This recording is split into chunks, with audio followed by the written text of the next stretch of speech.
নমস্কাৰ প্ৰতিদিন টাইমৰ সমূহ দৰ্শকক স্বাগতম জনাইছো আৰম্ভ কৰিছো আমাৰ আজিৰ অনুষ্ঠান অভিমত প্ৰিয় দৰ্শক ৰাজ্যখনৰ বৃহত্তৰ স্বাৰ্থৰ খাতিৰত আজি এটা স্পৰ্শকাতৰ বিষয় অভিমতত আমি পুনৰবাৰ আলোকপাত কৰিব বিচাৰিছো আৰু অভিমতত আমি প্ৰথমবাৰৰ কাৰণে এই স্পৰ্শকাতৰ বিষয়টোৰ সপক্ষে আৰু বিপক্ষে অৱস্থান গ্ৰহণ কৰা দুয়োটা পক্ষৰ 5 গৰাকী শীৰ্ষ নেতাক আমি অতিথি কৰিছো जितु বিষয়ক লৈ যোৱা কিছুদিন ধৰি অসমৰ আকাশ বতাহ এক প্ৰকাৰ মুখৰ হৈ আছে উত্তপ্ত হৈ আছে আনকি কালিৰ দিনটোতো সেই বিষয়টোৱে অসমৰ সংবাদ মাধ্যমত সৰ্বাধিক গুৰুত্ব লাভ কৰিছিল সেই বিষয়টোৰ সন্দৰ্ভতে আজিৰ অভিমতত আমি কথা পাতিম হয় জনজাতিকৰণ 6 জনগোষ্ঠীৰ জনজাতিকৰণক লৈ ৰাজ্যখনত যেটো পৰিবেশৰ সূচনা হৈ আছে আমি বহুতবাৰ কথা পাতিছো কিন্তু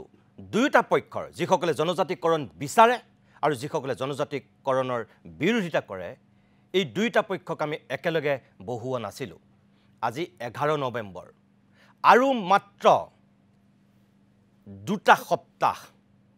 আজি মঙ্গলবাৰ অহা মঙ্গলবাৰৰ পিছৰ মঙ্গলবাৰটোত অসম চৰকাৰে বিধানসভাত এই জনজাতিকৰণক লৈ এটা স্থিতি ল'ব অৰ্থাৎ 25 নৱেম্বৰ এই 14 দিন থকাৰ সময়ছোৱাত আজি দুয়োটা পক্ষক আমি অতিথি কৰি কিছু কথা ৰাজহুৱাকৈ পাতিব বিচাৰিছো মই পাতনি দীঘলীয়া নকৰি মই আপোনালোকক কওঁ কালি সোণাপুৰত যিখন সভা হৈছিল তাৰ মূল যিগৰাকী হৰ্তাকৰ্তা বিধতা মূল যিগৰাকী হোতা আদিত্য খাকলাৰী ট্ৰাইবেল সংঘৰ সাধাৰণ সম্পাদক আদিত্য খাকলাৰী ডাঙৰীয়াক মই অনুষ্ঠানলৈ স্বাগতম জনাইছো আছে ৰাভা হাছং স্বায়ত্তশাসিত পৰিষদৰ CEM অন্যতম এটা শক্তিশালী জনগোষ্ঠীৰ মুৰব্বী টংকেশ্বৰ ৰাভা মই টংকেশ্বৰ ৰাভা ডাঙৰীয়াকো অনুষ্ঠানলৈ স্বাগতম জনাইছো এই দুয়োগৰাকী ব্যক্তিৰ লগতে আন এগৰাকীও এইটো পক্ষত অৱস্থান লোৱা নিখিল বড়ো ছাত্ৰ সন্থাৰ সভাপতি দীপেন বড়ো ডাঙৰীয়াও কালিৰ সোণাপুৰৰ বৈঠকখনত আছিল তেখেতেও উদাত্ত কণ্ঠৰে বক্তব্য ৰাখিছিল দীপেন বড়ো ডাঙৰীয়াও উদালগুৰিৰ পৰা আমাৰ এই অনুষ্ঠানত পুনপটীয়াকৈ আছে মই দীপেন বড়োক অনুষ্ঠানলৈ স্বাগতম জনাইছো আৰু জনজাতিকৰণ 6 জনগোষ্ঠীৰ জনজাতিকৰণৰ হৈ দীৰ্ঘদিন ধৰি উত্তাল প্ৰতিবাদ কৰা মাত মাতি অহা আন দুগৰাকী নেতা আটাছুৰ সভাপতি বসন্ত গগৈ মই বসন্ত গগৈক অনুষ্ঠানলৈ স্বাগতম জনাইছো আৰু আক্ৰাছুৰ সাধাৰণ সম্পাদক বলুৰাম বৰ্মনকো মই অনুষ্ঠানলৈ স্বাগতম জনাইছো প্ৰিয় দৰ্শক এই যে কৈছো যোৱা কিছুদিন ধৰি আকাশ বতাহ মুখৰিত হৈ আছে এটা পক্ষই জুৰ সমুদল বা আন ধৰণে প্ৰতিবাদ সাব্যস্ত কৰি আহিছে যোৱা কিছু দিন ধৰি কিছু মাহ ধৰি আসলতে ধাৰাবাহিকভাৱে ৰাজ্যৰ উজনিৰ পৰা নামনিলৈ উজনিত যদি আহোম মটক মৰাণ চুতীয়াসকল ৰাজপথলৈ ওলাই আহিছে নামনিত কোচ ৰাজবংশীসকল ওলাই আহিছে জনজাতিকৰণৰ দাবীত আৰু অসম চৰকাৰে ঘোষণা কৰিছে 25 নৱেম্বৰত এই ক্ষেত্ৰত তেওঁলোকে এটা সিদ্ধান্ত ল'ব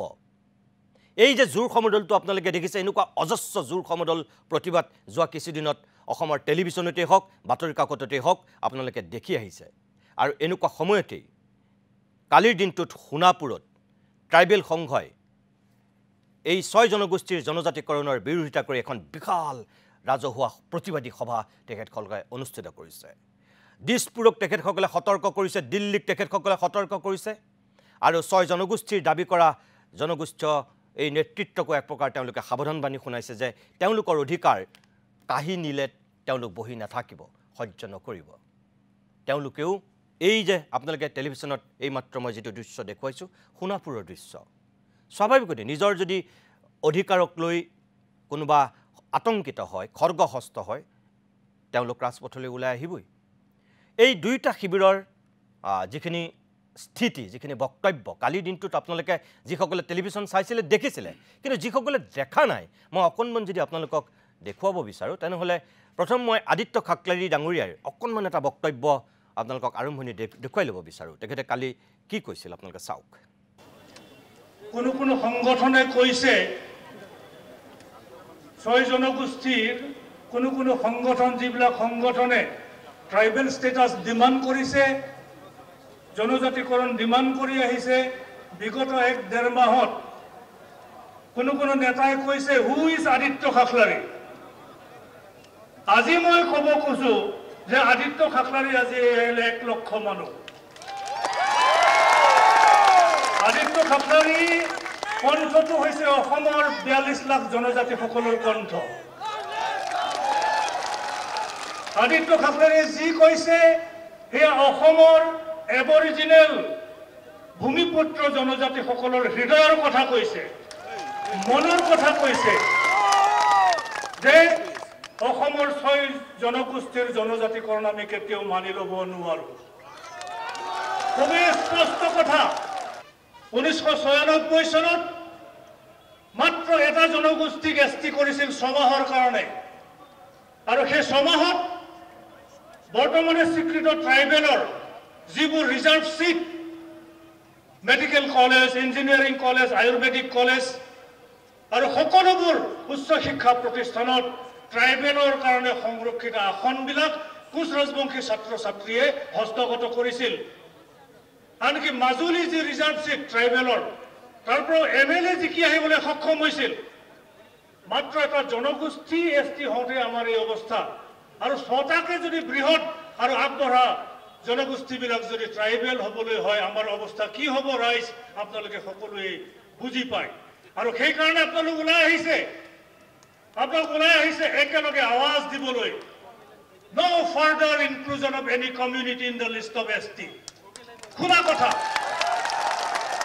ভাৰতে স্বাধীনতা লাভ কৰাৰ ৭৮ বছৰৰ পিছত কোনো জনগোষ্ঠীক আৰু ট্ৰাইবেল কৰাৰ এতিয়া দিন আৰু নাই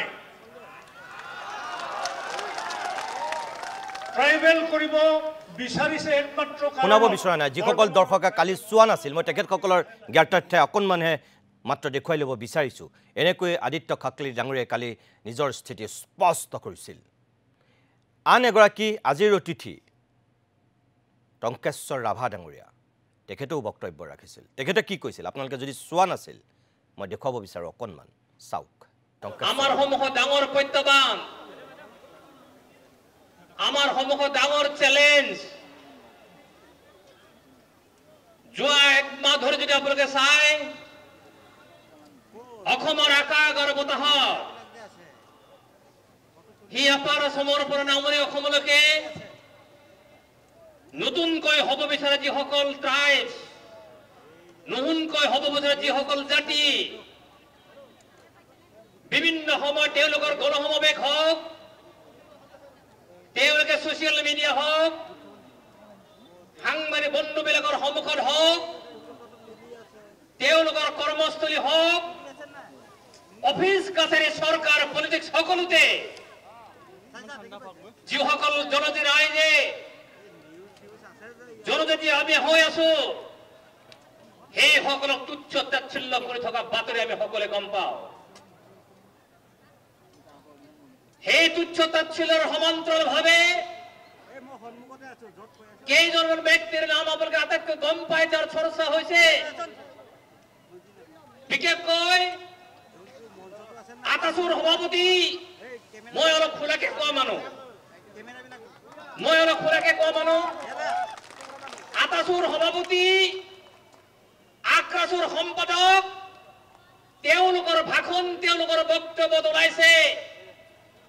যে আদিত্য খাখলাৰীৰ নাম তিলক দলেৰ নাম প্ৰমোদ বড়োৰ নাম তেওঁলোকে কৈছে যে তেওঁলোকৰ বাপেকৰ সম্পত্তি বিচৰা নাই কিন্তু মই আজি মঞ্চৰ পৰা ক'ব বিচাৰিছো আমাৰ অধিকাৰ যদি আপোনালোকে কাঢ়িব বিচাৰে বাপেকৰ সম্পত্তি হয় আমাৰ দিল কাঢ়ি লৈ যাব বিচাৰিছে সাৱধান আমাৰ দিল আৰু অন্তৰ কাঢ়ি লৈ যাবৰ পৰিৱেশ এই ৪৫ লাখ জনজাতি ৰাইজে আমি কেতিয়াও নিদিওঁ দিয়াটো সম্ভৱ নহয় দিবলৈ আমি নিদিওঁ তেওঁলোকে আজি কৈ আছে তেখেতসকলে অসমৰ ভূমিপুত্ৰ যদি তেওঁলোকে অসমৰ ভূমিপুত্ৰই হয় 1952 চনত তেওঁলোকে জনজাতিৰ তালিকাভুক্ত কিয় নহল তাৰমানে 1952 চনত ভূমিপুত্ৰ হয় 2025 চনত তেখেতসকলে ভূমিপুত্ৰ বুলি ক'ব আহিছে ক'বলৈ নাপায় যদি লাজ আছে এই ধৰণৰ কথাবিলাক ক'বলৈ তেখেতসকলে নাপায়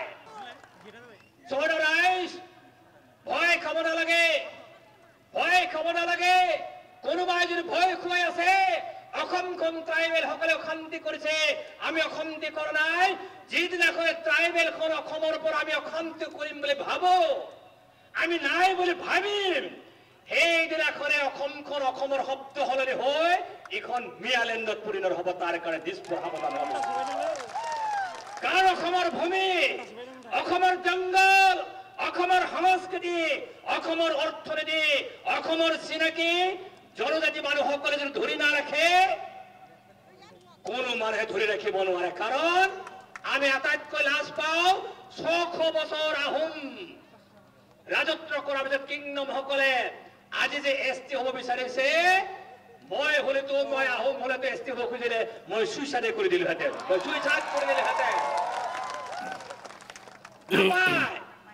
আমি ট্ৰাইবেল সকলৰ অকণ মই প্ৰিয় দৰ্শক যিসকলে কালি দেখা নাছিল মই আপোনালোকক জাষ্ট অকণমান দেখুৱাই ল'ব বিচাৰিছোঁ এনেকৈ সোণাপুৰত কালি এক প্ৰকাৰ উদাত্ত কণ্ঠৰে আদিত্য কাকলাৰী টংকেশ্বৰ ৰাভা এখেতসকলে বক্তব্য ৰাখিছিল আজি দুয়োগৰাকী আমাৰ অতিথি দীপেন বড়ো আছেই মই প্ৰথমতেই বসন্ত গগৈ মই আপোনাকে প্ৰথম সুধিব বিচাৰোঁ আপোনাৰ কাষতেই এখেতসকল বহি আছে মই প্ৰথমতে এটা কথা আপোনালোকক আটাইকেইগৰাকীকে অনুৰোধ কৰিম যে ওপৰা ওপৰিকৈ আপোনালোকে কথা নক'ব আৰু 2 নম্বৰ কথা যে শালীনতা ৰক্ষা কৰি আপোনালোকে সকলোৱে যাতে কথা ক'ব কেতিয়াবা উত্তপ্ত হৈ পেলাই মানুহৰ মুখেদি নোলাবলগীয়া কথা ওলাই যায় গতিকে যাতে তেনেকুৱা পৰিৱেশলৈ আমি নাযাওঁ আমি যুক্তিৰে কথাখিনি পাতিম আমি বিশ্লেষণ কৰিম আৰু এটা কিবা পথৰ সন্ধান উলিওৱাৰ আমি চেষ্টা কৰিম বসন্ত গগৈ এখেতে যিখিনি কথা ক'লে আদিত্য কাকলাৰী ডাঙৰীয়ে যিখিনি কথা ক'লে এখেতসকলৰ আশংকা শংকা কৰবাত সেইকাৰণে হয়তো তেখেতসকলে কৈছে আপুনি নিজে আহোম জনগোষ্ঠীৰ এতিয়া প্ৰতিনিধি তেখেতে কৈছে যে 600 বছৰ ৰাজত্ব কৰা এটা জনগোষ্ঠীয়ে এইটো বিচৰাটো আচলতে অন্যায় তেখেতে নিজে আহোম জনগোষ্ঠী হ'লে তেখেতে সুইচাইড কৰিলেহেঁতেন বুলি কৈছে আপোনালোকে এতিয়া দীৰ্ঘদিন ধৰি আন্দোলন কৰি আছে কি ক'ব এতিয়া দাদা আপোনাক ধন্যবাদ দিছোঁ এটা স্পৰ্শকাতৰ বিষয় আৰু কথাৰ কথা কাটি চলি থকা দুটা ফটোক একেলগে বহাইছে একেখন মঞ্চত বহাইছে আৰু ষ্ট্ৰাইকাৰ দায়িত্ব আপুনি লৈছে গতিকে আপোনাক ধন্যবাদ দিছোঁ ধন্যবাদ আদিত্যক চিনি পাওঁ এটা ৰেছপেক্ট আছে ছিনিয়ৰ মানুহ জাতিটোৰ প্ৰতি দায়বদ্ধতা আছে জনগোষ্ঠীটোক ভাল পায় গতিকে তেখেতক মই ধন্যবাদেই দিম টংকেশ্বৰক বহুত দিনৰ মূৰত আজি 12 বছৰমান মূৰত পাইছোঁ তেখেতো এজন জাতীয়তাবাদী নেতা আৰু জাতীয়তাবাদী কথাৰে অসমৰ অসমীয়াৰ স্বাৰ্থত কথাবিলাক কৈছিল আমি শুনিছিলোঁ আমাৰ অচিন্তাৰ লগত যেতিয়া আমি মিটিঙলৈ আহিছিলোঁ তেতিয়া তেওঁ উদাত্ত কণ্ঠ আমি শুনিছিলোঁ সমজ্জলাৰ কাষত বহি লৈ তেওঁ যিখিনি কথা কৈছিলে সেইখিনি কথাও সেই সময়ত আমি মনৰ মগজুত ভৰাই লৈছিলোঁ কিন্তু এতিয়া পৰিৱেশটো এনেকুৱা হ'ল যে আমি সকলোৱে একত্ৰিতভাৱে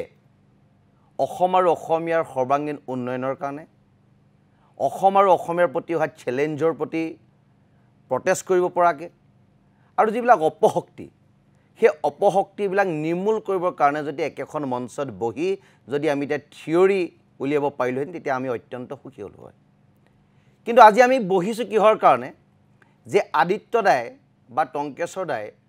আমাক বিৰুদ্ধাচৰণ কৰিছে আমাক বুলি নহয় এটা মতক বিৰুদ্ধাচৰণ কৰিছে যে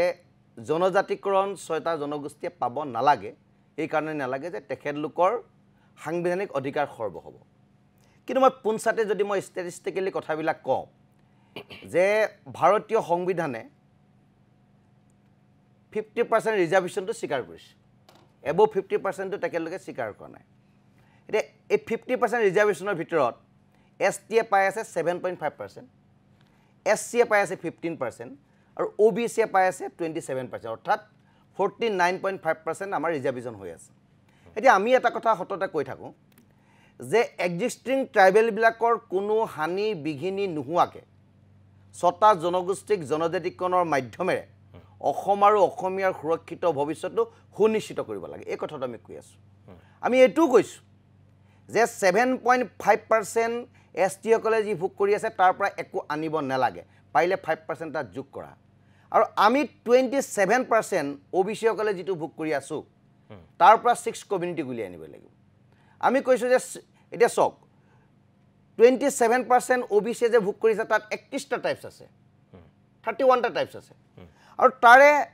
ব্ৰাহ্মণসকল আপুনি জানিলে আচৰিত হ'ব যিসকল ব্ৰাহ্মণ তেখেতলোকে ব্ৰহ্মপুত্ৰ উপত্যকাত তেখেতলোক জেনেৰেল আৰু বৰাক উপত্যকাত তেখেতলোক OBC গতিকে তেখেতলোকৰ কথাটো আছে গতিকে আমাক এতিয়া সেইকাৰণে আমি কৈছোঁ যে কাষ্ট সেন্সাছটো খুব প্ৰয়োজন দাদাই এদিন কথা এটা কৈলে যে ছ'চিঅ' ইকনমি ছাৰ্ভেটো আমাক লাগে আমি পোনচাতে কৈছিলোঁ য়েছ উই ৱান্ট ছ'চিঅ' ইকনমি ছাৰ্ভে আমি মুখ্যমন্ত্ৰীক এপিল কৰিছোঁ যে ছ'চিঅ' ইকনমি ছাৰ্ভেটো যেতিয়া হ'ব কাষ্ট সেন্সাছটো যেতিয়া হ'ব তেতিয়া OBC 27% আমি 6 কমিউনিটিয়ে কিমান পাম সেইটো ওলাই পৰিব তাৰ পৰা আমাক দিয়ক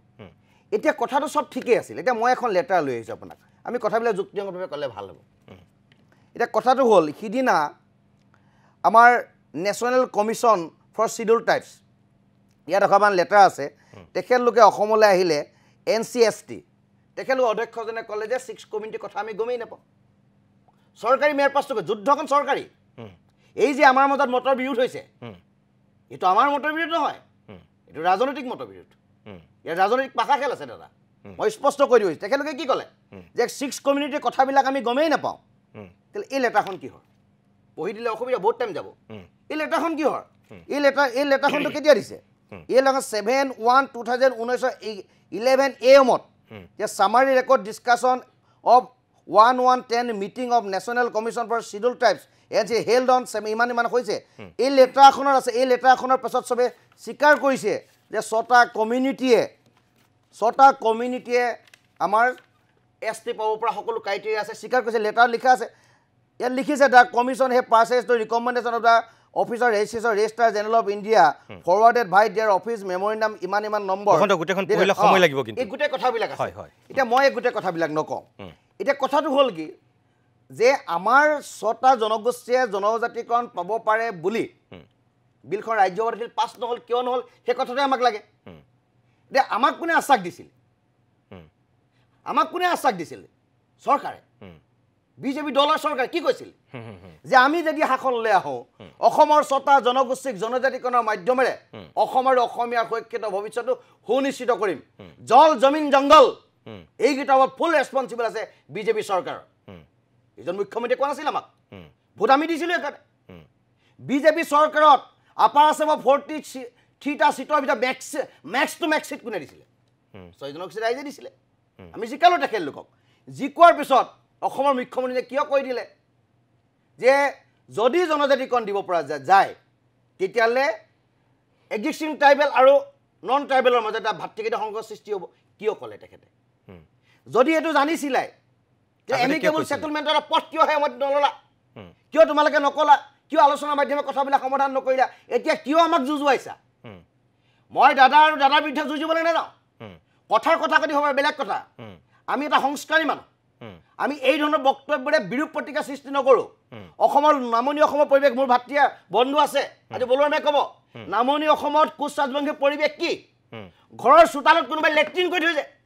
মানুহ ওলাব নোৱাৰে আজি উপাসনা পদ্ধতি তাত পৰিৱৰ্তন হৈছে সংস্কৃতিৰ পৰিৱৰ্তন হৈছে মানুহক মাৰি পেলাইছে দুটা মানুহে কথা ক'লে তাত মানুহে হেঁচা মাৰি ধৰে আজি গোৱালপাৰা দাদা গোৱালপাৰা ৰাবাচঙৰ জেগা পাইছে গোৱালপাৰা মই যেতিয়া MBA কৰি আছিলোঁ দাদা মোৰ লগৰ ষ্টুডেণ্টে কয় যে গোৱালপাৰা পথাৰলৈ মোৰ মহন্ত বুলি এটা মোৰ বন্ধু আছে তেওঁ কয় যে গোৱালপাৰা পথাৰলৈ আমি যাব নোৱাৰোঁ তাৰ মাটি চপাই আনি খিলঞ্জীয়া থলগিৰি মানে তাতে কোৰে মাৰে কোনে আক্ৰমণ কৰিছে তাত আহোমে আক্ৰমণ কৰিছে তাত মটকে আক্ৰমণ কৰিছে তাত চুতীয়ে আক্ৰমণ কৰিছে নে কোচে আক্ৰমণ কৰিছে এখিনি আগ্ৰাসী মনোভাৱেৰে যিসকলে ভাষা সংস্কৃতি কৃষ্ণে পৰিৱৰ্তন তেখেতলোকে আক্ৰমণ কৰিছে যুঁজিব লাগে তাৰ বিৰুদ্ধে আমি সকলোৱে একত্ৰিত হৈছোঁ নিজৰ মাজত মিলাই লওঁ কি কাৰণত কি ক্ষেত্ৰত কোনখিনিত আমি বড়োক বেয়া পাম কোনখিনিত আমি ৰাভাক বেয়া পাম কোনখিনিত আমি দেউৰীক বেয়া পাম কোনখিনিত আমি মিচিঙক বেয়া আমি নাপাওঁ বেয়া আমি কাকো বেয়া নাপাওঁ আমি সকলোৱে অসমত ভাতৃত্ববোধৰ এনাজৰীৰে জীয়াই থাকিব বিচাৰোঁ কিন্তু পলিটিক্স কৰি আমাৰ মাজৰ যিটো সমন্বয় আমাৰ মাজৰ যিটো ভাতৃত্ববোধ আমাৰ মাজৰ যিটো স্নেহৰ যিটো আদান প্ৰদান সেই আদান প্ৰদান ঘূণে ধৰিছে দাদা মই কৈছোঁ যদি এই প্ৰক্ৰিয়াটো চলি থাকে অসম হৈ নাথাকিব আমি যুঁজিবলৈ নাযাওঁ আমি একো নকৰোঁ হয় বক্তব্যৰ মাজত কথাবিলাক চলি যুক্তি তৰ্ক চলি থাকিব বেলেগ কথা কিন্তু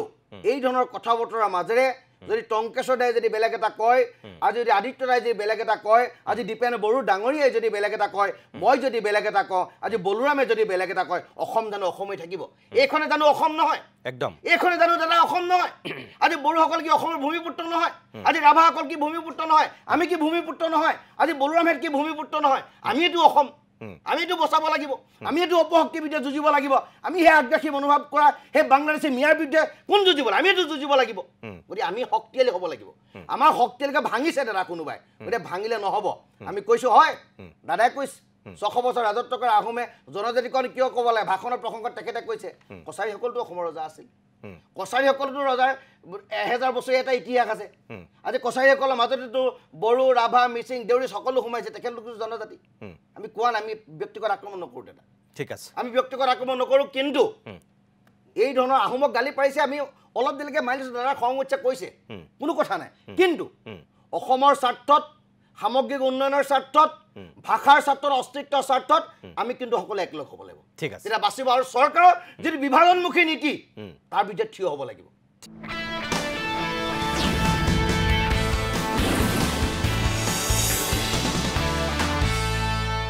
মই আদিত্য খাকলেৰি ডাঙৰীয়া মই আপোনাৰ কাষলৈকে আহিছোঁ মই এটা কথা ক্লিয়াৰ কৰি ল'ব খোজোঁ প্ৰথমতেই তাৰমানে অল টাই হোম ষ্টুডেণ্টছ ইউনিয়নৰ সন্মানীয় সভাপতি বসন্ত গগৈ ডাঙৰীয়াই ছ'চিয়েল মিডিয়াত এটা কথা কৈছে যে যোৱাকালিৰ যিটো আমি গণসমাৱেশ অনুষ্ঠিত কৰিলোঁ এই গণসমাৱেশটো কোনোবাই পেট্ৰনাইজ কৰিছে বা কোনোবাই স্পনচৰ কৰিছে এগৰাকী মন্ত্ৰীয়ে অৰ্থ যোগান ধৰিছে এনেকুৱা ধৰণৰ এটা অভিযোগ আনিছে মই সেই অভিযোগটোক পোনচাতে খণ্ডন কৰিছোঁ আৰু সেইটো খুব ইম্পৰ্টেণ্ট কথা কাৰণ ট্ৰাইবেল হিচাপে আমি 14টা জনগোষ্ঠী খুবেই সংগঠিত এই ইছ্যুটোত আৰু আমাৰ 26টা সংগঠন মিলি আমি কোঅৰ্ডিনেশ্যন কমিটি এটা কৰিছোঁ সমন্বয়ৰক্ষী সমিতি আৰু সকলো ৰাইজে স্বতঃস্ফূৰ্তভাৱে ওলাই আহিছে গাঁঠিৰ ধন ভাঙি নিজৰ সঞ্চিত ধন ব্যয় কৰি পেলাই আহিছে গাড়ী ঘোঁৰা লৈ আৰু আজিও ক'ৰবাত আমাৰ মানুহবিলাকে বাছৰ দিবলগীয়া ধন পৰিশোধ কৰিব পৰা নাই মই কথাটো খুব ক্লিয়াৰ কৰি দিলোঁ আৰু মানুহ যিখিনি আহিছে স্বতঃস্ফূৰ্তভাৱে আহিছে এইটো কোনো পলিটিকেল পাৰ্টিৰ মিটিং নহয় পলিটিকেল পাৰ্টিৰ মিটিং হ'লে মানুহক পইচা দি হাজিৰা দি পেলাই লৈ আহে আমাৰখিনি কোনোবা যদি ব্যৱসায়ী আছে কোনোবা চাকৰিয়াল আছে কোনোবা ভাল হেৰি আছে এণ্টাৰপ্ৰিনাৰ তেওঁলোকেও কিছু সহায় কৰিছে আমি দান বৰঙণি তুলিছোঁ তেনেকৈ আহি মানে ৰেলীটো আমি ছাকচেছ কৰিছোঁ আৰু ৰেলীটো ছাকচেছফুলি অৰ্গেনাইজ কৰাৰ মূল কথাটোৱেই হ'ল যে বৰ্তমানে স্বীকৃত জনজাতিসকলৰ যি মিনিমাম কনষ্টিটিউচনেল ৰাইটছ আছে সেইখিনি যাতে হানি বিঘিনি নহয় বিঘ্নিত নহয় বা ক্ষয় ক্ষতি নহয় এইটো মূল কথা আৰু দ্বিতীয় কথাটো হ'ল বৰ্তমান 6 জনগোষ্ঠীয়ে ছেটেল ট্ৰাইব ষ্টেটাছ ডিমাণ্ড কৰিছে এইটো দীঘলীয়া এটা দাবী এইমাত্ৰ বসন্ত গগৈ ডাঙৰীয়াই যিখিনি কথা ক'লে যুক্তিসন্মত কথা যুক্তিসংগত কথা সেইখিনি আমি মানি লৈছোঁ কিন্তু ইয়াতে টেকনিকেল প্ৰব্লেম কিছুমান আছে যেনেকৈ ইণ্ডিয়ান কনষ্টিটিউশ্যনত ট্ৰাইবেলৰ ডিফাৰেঞ্চিয়েশ্যন নাই STA STB মানে অসমৰ নিচিনা ভৈয়াম জনজাতি বা পাৰ্বত্য জনজাতি যেনেকৈ কেটেগৰাইজ কৰিছে গভৰ্ণমেণ্ট অফ ইণ্ডিয়াত সেইটো নাই বা কনষ্টিটিউশ্যনত সেইটো দিয়া নাই ফলস্বৰূপে কি হ'ব বৰ্তমানে স্বীকৃত জনজাতিসকলতকৈ অধিক আগবঢ়া বা জনবহুল জনগোষ্ঠীৰ লগত বৰ্তমানে স্বীকৃত জনজাতিসকলে ফেৰ মাৰিব নোৱাৰিব কম্পিট কৰিব নোৱাৰিব অল ইণ্ডিয়া কম্পিটিটিভ এক্সামিনেশ্যনেই হওক বা APSCয়ে কণ্ডাক্ট কৰা কম্পিটিটিভ এক্সামিনেশ্যনেই হওক বা admission to medical colleges engineering colleges ayurvedic colleges এই প্ৰব্লেমবিলাক আছে দ্বিতীয় প্ৰব্লেমটো আছে আপোনাৰ পলিটিকেল ৰিপ্ৰেজেণ্টেশ্যনটো কমি যাব পলিটিকেল ৰিপ্ৰেজেণ্টেশ্যনটো কমিব 1996 চনৰ সেই ঘটনাটোৰ পৰাই আমি শংকিত হৈ আছোঁ কেৱল মাত্ৰ কোচ ৰাজবংশীসকলক যেতিয়া ST ষ্টেটাছ দিলে 6 মাহৰ কাৰণে প্ৰেচিডেঞ্চিয়েল অৰ্ডিনেন্সৰ জৰিয়তে তো হেৰিটো গ'ল মাজুলী চিট গ'ল আৰু এতিয়া ছেটেল ট্ৰাইব হিচাপে ৰিকগনিশ্যন দিলে আপোনাৰ বৰ্তমানে থকা 6 শিডিউল অট'নমিয়ে হওক বা নন 6 শিডিউল অট'নমিয়ে হওক সকলো ৰিজাৰ্ভ চিটত ইনক্লুডিং এছেম্বলি এণ্ড পাৰ্লিয়ামেণ্ট বা পঞ্চায়তৰ ৰিজাৰ্ভ ছিটবিলাকত পোনচাতেই কণ্টেষ্ট কৰিব পাৰিব ফলত কি হ'ব পলিটিকেল ৰিপ্ৰেজেণ্টেশ্যনটো কমি যাব এইবোৰ কথাক লৈ আমি খুবেই শংকিত যাৰ কাৰণে আমি গভৰ্ণমেণ্টক বাৰম্বাৰ কৈছোঁ যে বৰ্তমানে স্বীকৃত জনজাতিসকলৰ যিবোৰ সা সুবিধা এইখিনি ঘূণাক্ষৰেও যাতে ক্ষতিগ্ৰস্ত নহয় আঘাতপ্ৰাপ্ত নহয় এই কথাটো আমি বাৰম্বাৰ কৈ আহিছোঁ আৰু সেইখিনি ক'বলৈ যাওঁতেই আমি কৈছোঁ যে এডভান্স এণ্ড পপুলাছ গ্ৰুপ তেওঁলোকক ST কৰিব নালাগে আৰু যোৱাকালিৰ যিটো গণসমাৱেশ তাত আমি 6 জনগোষ্ঠী হিচাপে আমি অপ'জ কৰিছোঁ আৰু অপ'জ এইকাৰণে কৰিছোঁ তেতিয়াহে গভৰ্ণমেণ্টে আমাৰ সৈতে আলোচনা কৰিবলৈ আগবাঢ়িব বা আমাৰ সৈতে আমাৰ দাবীবোৰ তেওঁলোকে শুনিব এটা প্ৰেছাৰ ক্ৰিয়েট কৰিবৰ কাৰণে এইটো কৰা হৈছে খুব মানে স্পষ্ট মানে কথাত তো গতিকে 6 জনগোষ্ঠীৰ আমি বিৰোধী নহয় 6 জনগোষ্ঠীৰ সৰ্বাংগীন বিকাশ আমি কামনা কৰোঁ তেওঁলোকৰ ডেভেলপমেণ্ট হওক আৰু তেওঁলোক যিহেতু OBC হিচাপে ৰিকগনাইজ OBC হিচাপে মেক্সিমাম বেনিফিট দিবলৈ আমি চৰকাৰক দাবী জনাইছোঁ আৰু তেওঁলোকক প্ৰয়োজন হ'লে পলিটিকেল ৰিজাৰ্ভেশ্যন দিবৰ কাৰণেও আমি গভৰ্ণমেণ্টক আহ্বান জনাইছোঁ ঠিক আছে টংকেশ্বৰ ৰাভা ডাঙৰীয়া এইমাত্ৰ আদিত্য খাকলি ডাঙৰীয়া যিটো কথা কৈছে কালি আপুনি সেই কথাটো কৈছে কিন্তু নিজৰ ভাষণত OBCৰ মৰ্যাদা তেখেতসকলৰ যিহেতু আছে তাতে তেওঁলোকে থাকক কিয় আকৌ আমাৰ অধিকাৰটো কাঢ়ি নিব বিচাৰিছে আপুনি কিন্তু সেই কথাটো কালি উল্লেখ কৰিছিল তাৰপিছতো আপুনি কেইটামান একদম কাৰা কথা কৈ দিছে আপুনি আচলতে মই আপোনাক কৈছোঁহে সেই কাৰা কথাকেইটা আপুনি চৰকাৰক ক'ব লাগিছিলে নে আপুনি 6 জনগোষ্ঠীক ক'ব লাগিছিলে চাওক ইয়াত যিকেইটা আমি আলোচনা টেবুলত আছোঁ আমি গোটেইকেইটা চিনাকি মুখৰ বহুত দিনে চিনাকি মুখৰ আৰু এটা ইমান চেঞ্চিটিভ বিষয় আপুনি এই বিষয়টোক আজি আলোচনাৰ মেজলৈকে অনাৰ কাৰণে মই ধন্যবাদ জ্ঞাপন কৰিছোঁ কাৰণ ইয়াত মই আগৰ এটা সংগ্ৰামী এটা সত্তাৰ এজন কৰ্মী আৰু এজন নিৰ্বাচিত এজন প্ৰতিনিধি এতিয়া মোৰ দুটাৰ অভিজ্ঞতাই মোৰ সন্মুখত আছে মই অভিজ্ঞতাৰ পৰা মই কি দেখিছোঁ মোৰ অভিজ্ঞতাই কৈছে ভাৰত স্বাধীন হোৱা আজি 78 বছৰ বয়স হ'ল 78 বছৰ বয়স আমি পাৰ কৰিলোঁ এই 78 বছৰ পাৰ হোৱাৰ আগত তাৰ আগত আৰম্ভণি হওঁতে ভাৰতবৰ্ষখন সংবিধান আৰম্ভণি হওঁতে যে পিছপৰা এই মানুহসকলকে ST হিচাপত যিসকল আজি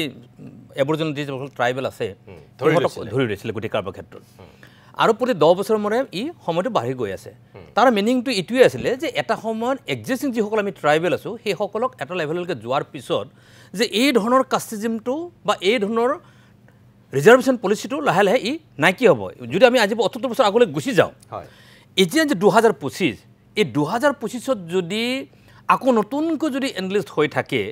মূল যিটো B.R. আম্বেদকাৰৰ যিটো মূল চিন্তা লৈ পেলাই সংবিধানখন ৰচনা কৰিছিল ৰিজাৰ্ভেশ্যনৰ পলিচিৰ ব্যৱস্থালৈকে আহিছিল সেই চিন্তা এই ধাৰণা ক'ৰবাত গুচি যাব নাম্বাৰ 1 সেইটো কাহিনী নাম্বাৰ 2 কাহিনী হৈছে কেছটো কি আমি যিসকলে বিচাৰিছোঁ যিসকলে বিচৰা হৈছে কালি যিখিনি মোৰ বক্তব্য গঠন কৰিছে ইয়াত দুটা কথা নিহিত হৈছে এটা ইয়াত মই চৰকাৰকৰ কথাখিনি কৈছোঁ তেখেতসকলৰ প্ৰতি মোৰ আপত্তি আছে মই কোনো জনগোষ্ঠীৰ বিৰুদ্ধে নহয় কাৰণ মই এজন নিৰ্বাচনী প্ৰতিনিধি মানুহ মই নিৰ্বাচনী প্ৰতিনিধি মানুহ বিৰুদ্ধে হোৱাৰ কোনো প্ৰশ্নই থাকিব নোৱাৰে কিন্তু মূল যিখিনি ধাৰণা সেই ধাৰণাখন মই এইকাৰণে দাঙি ধৰিছোঁ গোটেইবিলাকৰ ক্ষেত্ৰত যে আজিৰ তাৰিখত যদি আদিত্য ৰায় কোৱাৰ দৰে যদি 1996ত মই কৈ থৈ দিওঁ যদিও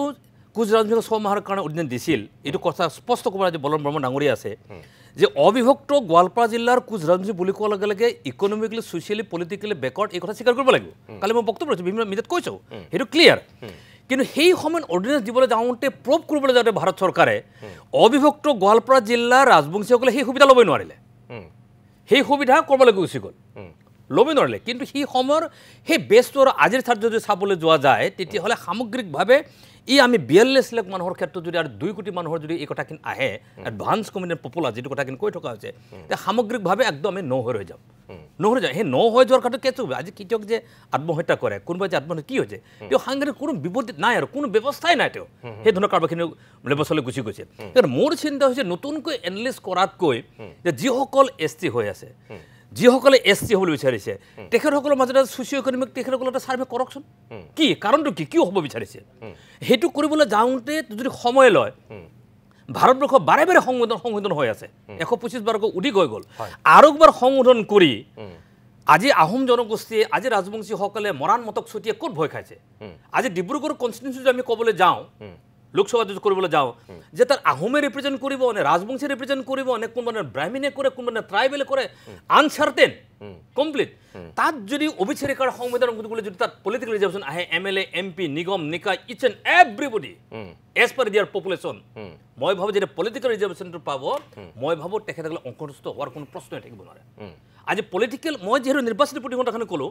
আজি মই আহি গম পালোঁ যে পলিটিকেল ব্যৱস্থাটোৱে ভাৰতবৰ্ষৰ ৰাজনীতিৰ পৰম্পৰাত এনেকৈ ৰাখি থৈ দিয়া হৈছে ব্যৱস্থাখিনিৰ ক্ষেত্ৰত যে without politics without political power nobody can do anything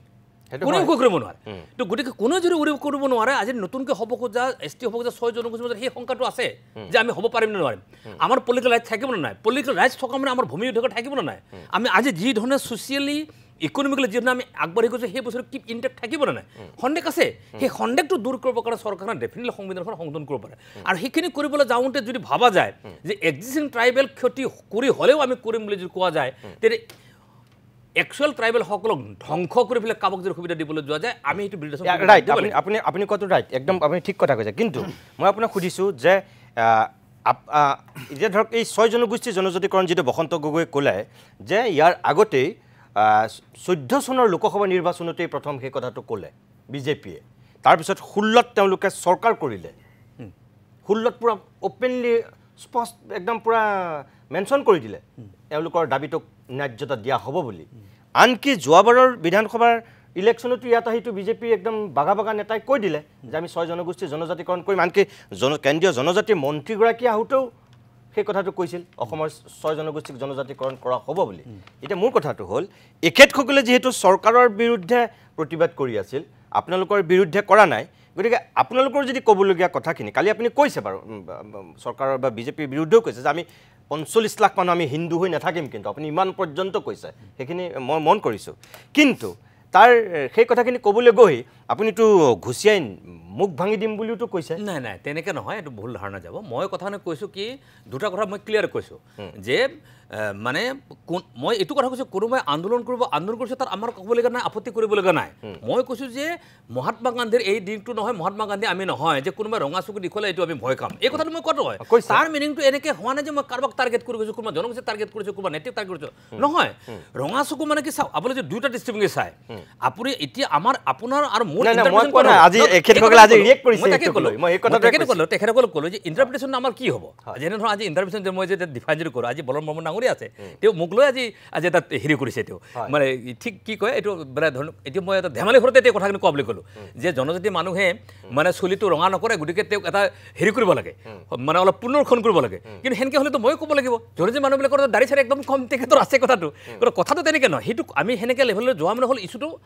ডাইলট হৈ যাব সেই লেভেললৈ আমি যাব নালাগে ব্যক্তি আক্ৰমণ নহয় সেইকাৰণে কালি মই তেখেতসকলৰ দুজনৰ নাম লোৱাৰ উদ্দেশ্য হ'ল আদিত্য খাকলেকাৰী যিসকলৰ নাম লৈছে সেই ডিফাৰেঞ্চটো মই আনিছোঁ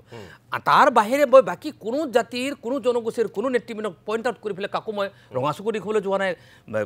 খুচিয়ে ডাং ভাঙি দিম এই শব্দ মই কোৱা নাই মই কৈছোঁ যে যদি আমাক যদি কোনোবাই আক্ৰমণ কৰে ৰঙা চকু দেখুৱাই তেতিয়া আমি সেইটো ভয় নকৰোঁ আমাক যদি কোনোবাই আক্ৰমণ কৰে আমি প্ৰতি আক্ৰমণ কৰিম প্ৰতি আক্ৰমণ মিনিংটো কেছটো হৈছে মই এজন জনপ্ৰতিনিধি মই এজন নিৰ্বাচনী প্ৰতিনিধি কোনোবাই ভাবি পাৰিব যেনেকৈ মই যুঁজ কৰিবলৈ যাম মই যুঁজটো পলিটিকেলি কৰিম পলিটিকেল যুঁজটোৱে হ'ব গোটেইবিলাক ক্ষেত্ৰত কিন্তু সেই পলিটিকেল যুঁজটোক মই যিহেতু মই কালি এইটো কথা কৈ দিছোঁ যে আপোনালোকে চাব যে কম মানুহ পাব আপুনি অসমৰ আজিৰ সমাজ জীৱনত কম মানুহ পাব আপোনাৰ সমাজ জীৱনত যে নিৰ্বাচনী প্ৰতিনিধিজনে জনগোষ্ঠীৰ বা সেই সত্তাটোৰ বিপদ হ'লে সন্মুখত আহে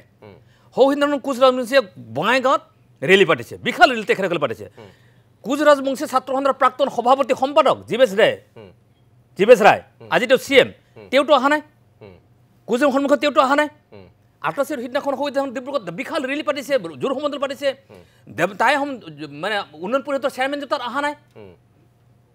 কিন্তু ৰাভাসকলৰ আপুনি কিন্তু মই আহিছোঁ বুজি পাইছোঁ ডেট মিনছ কেছটো কি মোৰ কথা হ'ল কি এই বস্তুটো দীৰ্ঘম্যাদী কৰি নকৰি সমস্যাটো সমান হ'ব লাগে আৰু ইমান পুৰণা আপুনি চাব যেতিয়া গগৈ ছাৰ যেতিয়া আছিলে প্ৰথম আছে ৰাজবংশী মোৰ মনত আছে বিশ্বজিৎ ৰায় ডাঙৰ সভাপতি আছিল পিয়াৰ কিণ্ডে আছিল মোৰ আজিও মনত আছে মই ৰাভা ছাত্ৰ সন্থাৰ সভাপতি আছিলোঁ তেতিয়া এডমিনিষ্ট্ৰেটিভ ষ্টাফ কলেজ খানাপাৰা এখন সভা সুন্দৰ সভা হৈছিল সেই সভাখনত কোৱা হৈছিল যে কি আমি এটা আলোচনা আমি কৰোঁ ইনিচিয়েশ্যনটো আৰম্ভ হৈছিল সেই ইনিচিয়েশ্যনটো যদি তেতিয়া আৰম্ভ হ'লহেঁতেন যদি কণ্টিনিউ হ'লহেঁতেন মই ভাবোঁ দিছ ইজ মাই ফিলিং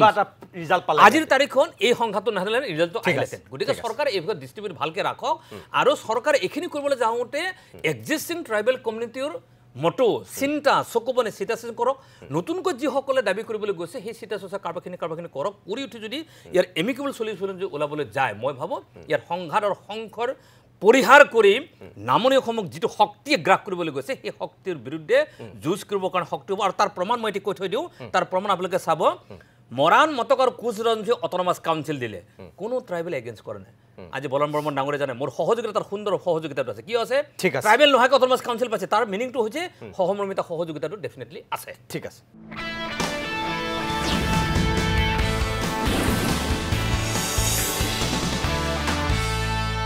এটা স্পৰ্শকাতৰ বিষয়ক আজিৰ অভিমতত আমি আলোকপাত কৰিছোঁ মই পোনে পোনে বলৰাম বৰ্মন মই আপোনাৰ কাষলৈকে আহিছোঁ বসন্ত গগৈ ক'লে আদিত্য খাকলাৰী আৰু আপুনি শুনিলে টংকেশ্বৰ ৰাভা ডাঙৰীয়াৰ বক্তব্য এখেতসকলে পোনপটীয়াকৈ আপোনালোকৰ স্থিতিটোৰ বিৰোধিতা কৰিছে আপুনি কি ক'ব এতিয়া দীৰ্ঘদিন ধৰি আপুনি নামনি অসমত কোচ ৰাজবংশীৰ হৈ মাত মাতি থকা ব্যক্তি মই প্ৰথমতে এটা কথা ক'ব বিচাৰোঁ আজি ট্ৰাইবেল সংঘৰ প্ৰধান সম্পাদক আদিত্য দা আছে ৰাভা স্বায়ত্তশাসিত পৰিষদৰ চিফ টংকেশ্বৰ দা আছে বসন্ত গগৈ আমি কোচ ৰাজবংশীসকল বিশেষকৈ আমি এটা ছাইডতে বেছি বসবাস কৰোঁ সেইটো হৈছে লোৱাৰ আছাম পাৰ্টত আমাৰ তাতে বৰ্তমান অৱস্থা যিটো হৈছে আজি অসমখনত যদি এটা বস্তু চাই এখন ঘৰত যদি আমাৰ 4খন বেৰ থাকে তাৰে যদি এখন বেৰ যদি ভাঙা থাকে ঘৰখন কিন্তু সম্পূৰ্ণ হোৱা বুলি কেতিয়াও নহয় সেই বেৰখন আমি ভাল কৰাৰ পৰিৱেশটো আমি সকলোৱে ভাবিব লাগিব আৰু কৰাৰ ব্যৱস্থাটো আমি কৰিব লাগে আজি কোচ ৰাজবংশী জনগোষ্ঠীৰ যিটো অৱস্থা হৈছে বিশেষকৈ আমি আজি মই মাজতে এটা কথা কৈছিলোঁ আমি এনেকুৱা এটা সংকটত আছোঁ আই মাতৃসকল আজি আমাৰ নিৰাপদ স্থানত যেনেকৈ যাব নোৱাৰে আহিব নোৱাৰে একটা পৰিৱেশ এই কথাখিনি আমিতো খিলঞ্জীয়া ভূমিপুত্ৰই হয় আজি অসমৰ জাতি মাতৃ ভেটি ৰক্ষাৰ কাৰণে কোচ ৰাজবংশীসকলে অন্যতম ভূমিকা আছে এইটো সকলোৱে গম পায় যেতিয়া কোচ ৰাজবংশীসকল শংকিত হয় তেতিয়া কোচ ৰাজবংশীসকলৰ যেতিয়া অৱস্থা বেয়া হৈ যায় আমাক যেতিয়া তুলি তালি আনিব লাগে কোচ ৰাজবংশী যি খিলঞ্জীয়া ভূমিপুত্ৰসকলৰ ৰক্ষণাবেক্ষণ দিয়াৰ পৰিৱেশটো সৃষ্টি কৰিব লাগে তাতে আমি এই কালি যিখন সভা হৈ গ'ল আদিত্য দা আৰু টংকেশ্বৰ দাহঁতে যেনেকৈ আমাক মন্তব্যখিনি কৰিলে আমি দুখ পাইছোঁ প্ৰথম কথা হৈছে কি এই কাৰণতে দুখ পাইছোঁ আৰু এটা কথা মই স্পষ্ট কৰি দিবই লাগিব কাৰণ টংকেশ্বৰ এটা কথা কৈছে আক্ৰাছৰ সম্পাদকজনে কৈছে আদিত্য খাকলাৰীক মানে ব্ৰহ্মপুত্ৰত দলিয়াই দিয়া কথা সেইটো আপোনাৰ শুনাত অলপ ভুল হ'ব পাৰে মই এটা কথাই কৈছোঁ কি যদিহে আমাক জনজাতিকৰণ নকৰে তেতিয়া চৰকাৰখনক আমি তালি টোপোলা বান্ধি দি তুলি দিয়া কথাটো আমি তাতেহে আমি ব্যৱহাৰ কৰিছিলোঁ আদিত্য দাৰ প্ৰতি আমাৰ এটা ক্ষোভ মানে কেনেকুৱা ক্ষোভ বুলি সেইটো নহয় আমাৰ মানে আমি মানুহজনৰ লগত আমি মিলিব বিচাৰোঁ 2023 চনৰ পৰাই যেতিয়া আমাৰ আলোচনা হয় তেতিয়াই আমি এটা চিন্তা কৰিছিলোঁ কি আমি একেলগে মিলি আমি বিশেষকৈ যিবিলাক শংকিত আমাৰ অঞ্চল আছে সেই শংকিত অঞ্চলবিলাক আমি কেনেকৈ সমাধান কৰিব পাৰোঁ কিন্তু আমি দুবাৰ তিনিবাৰ চাৰিবাৰকৈ আমি আলোচনা কৰিব বিচাৰিছোঁ কিন্তু আমি তাত সঁহাৰি পোৱা নাই আৰু সেইটো অসম চৰকাৰৰ কেবিনেট মিনিষ্টাৰ জয়ন্ত মল্ল বৰুৱা ডাঙৰীয়াও মোটামুটি যোগাযোগ অলপ কৰিছিলে শেষত মানে যেতিয়া মানে জনজাতিকৰণৰ কথাটো আহে এটা কোচ ৰাজবংশীসকল কেনেকৈ বসবাস কৰে কোচ ৰাজবংশীসকলৰ ভৱিষ্যত কি হ'ব এই কথাটোলৈ কোনেও চিন্তা নকৰে কেৱল জনজাতিকৰণটো কিয় বিচৰা হৈছে আজি কোচ ৰাজবংশীসকলৰ দুজন মন্ত্ৰী বা দুজন MLA হোৱাৰ কাৰণত আমি জনজাতিকৰণ বিচৰা নাই আমি সুৰক্ষিত আমাৰ আই মাতৃসকলক সুৰক্ষিত কৰি ৰাখিবৰ কাৰণে আজি আমাৰ কলা কৃষ্টি সংস্কৃতিখিনি বাচাই ৰখাবৰ কাৰণে আমি যেহেতু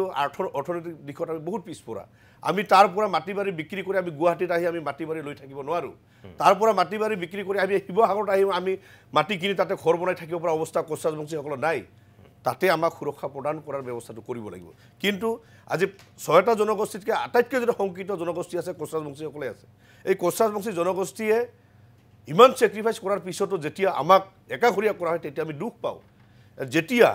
আমাৰ নিৰুপায় হওঁ তেতিয়া আমি যিকোনো পন্থা ল'ব কাৰণে আমি বাধ্য এতিয়া আমাৰ এনেকুৱা এটা অৱস্থা যদি মোৰ ভনীক যদি মই সুৰক্ষা দিব নোৱাৰোঁ তেতিয়াহ'লে মই যিকোনো পন্থা ল'ব পাৰোঁ কাৰণ মোৰ মা আৰু ভনীক যদি কোনোবাই ৰাস্তা যদি অপদস্থ কৰিব বিচাৰে তেতিয়া মই নিজে ভাই বা মই কোনোবা এজন ল'ৰা হৈ তাতে মোৰ ল'ৰা হোৱাৰ মোৰ কোনো যোগ্যতাই নাথাকিব সেই কথাটো আমাক মনত আঘাত দিছে আৰু সেই কথাটো অন্তৰে সকলোৱে বুজিব লাগে এই কথাটো বুজিব নিবিচাৰে আজি মই এটা কথা স্পষ্ট ক'ব বিচাৰিছোঁ আজি বড়োৰ যেতিয়া BTR হ'ল তেতিয়া কোচ ৰাজবংশীসকলে শংকিত হৈ বিৰোধিতাও কৰিছিল তথাপিও কিন্তু চৰকাৰে যি কৰিব লগা সেইটো কৰিছে কিন্তু তাৰ পিছত আমি মিলি চলিলোঁ একেলগে মিলি চলিছোঁ আজি মই এটা কথা গৌৰৱেৰে ক'ব পাৰোঁ যোৱাবাৰ যেতিয়া আপচুৰ অধিৱেশন হৈ গৈছিল আগে পিছে আপচুৰ অধিৱেশনত কোচ ৰাজবংশীসকলে সহযোগিতা কৰা নাছিল এইবাৰ কোচ ৰাজবংশীসকলে স্বতঃস্ফূৰ্ত তাতে এই সভাত মানে অংশগ্ৰহণ কৰিছে য'ত মুখ্য অতিথি হিচাপতে ভাৰতৰ গৃহমন্ত্ৰী ডাঙৰীয়া তাতে উপস্থিত আছিল আজি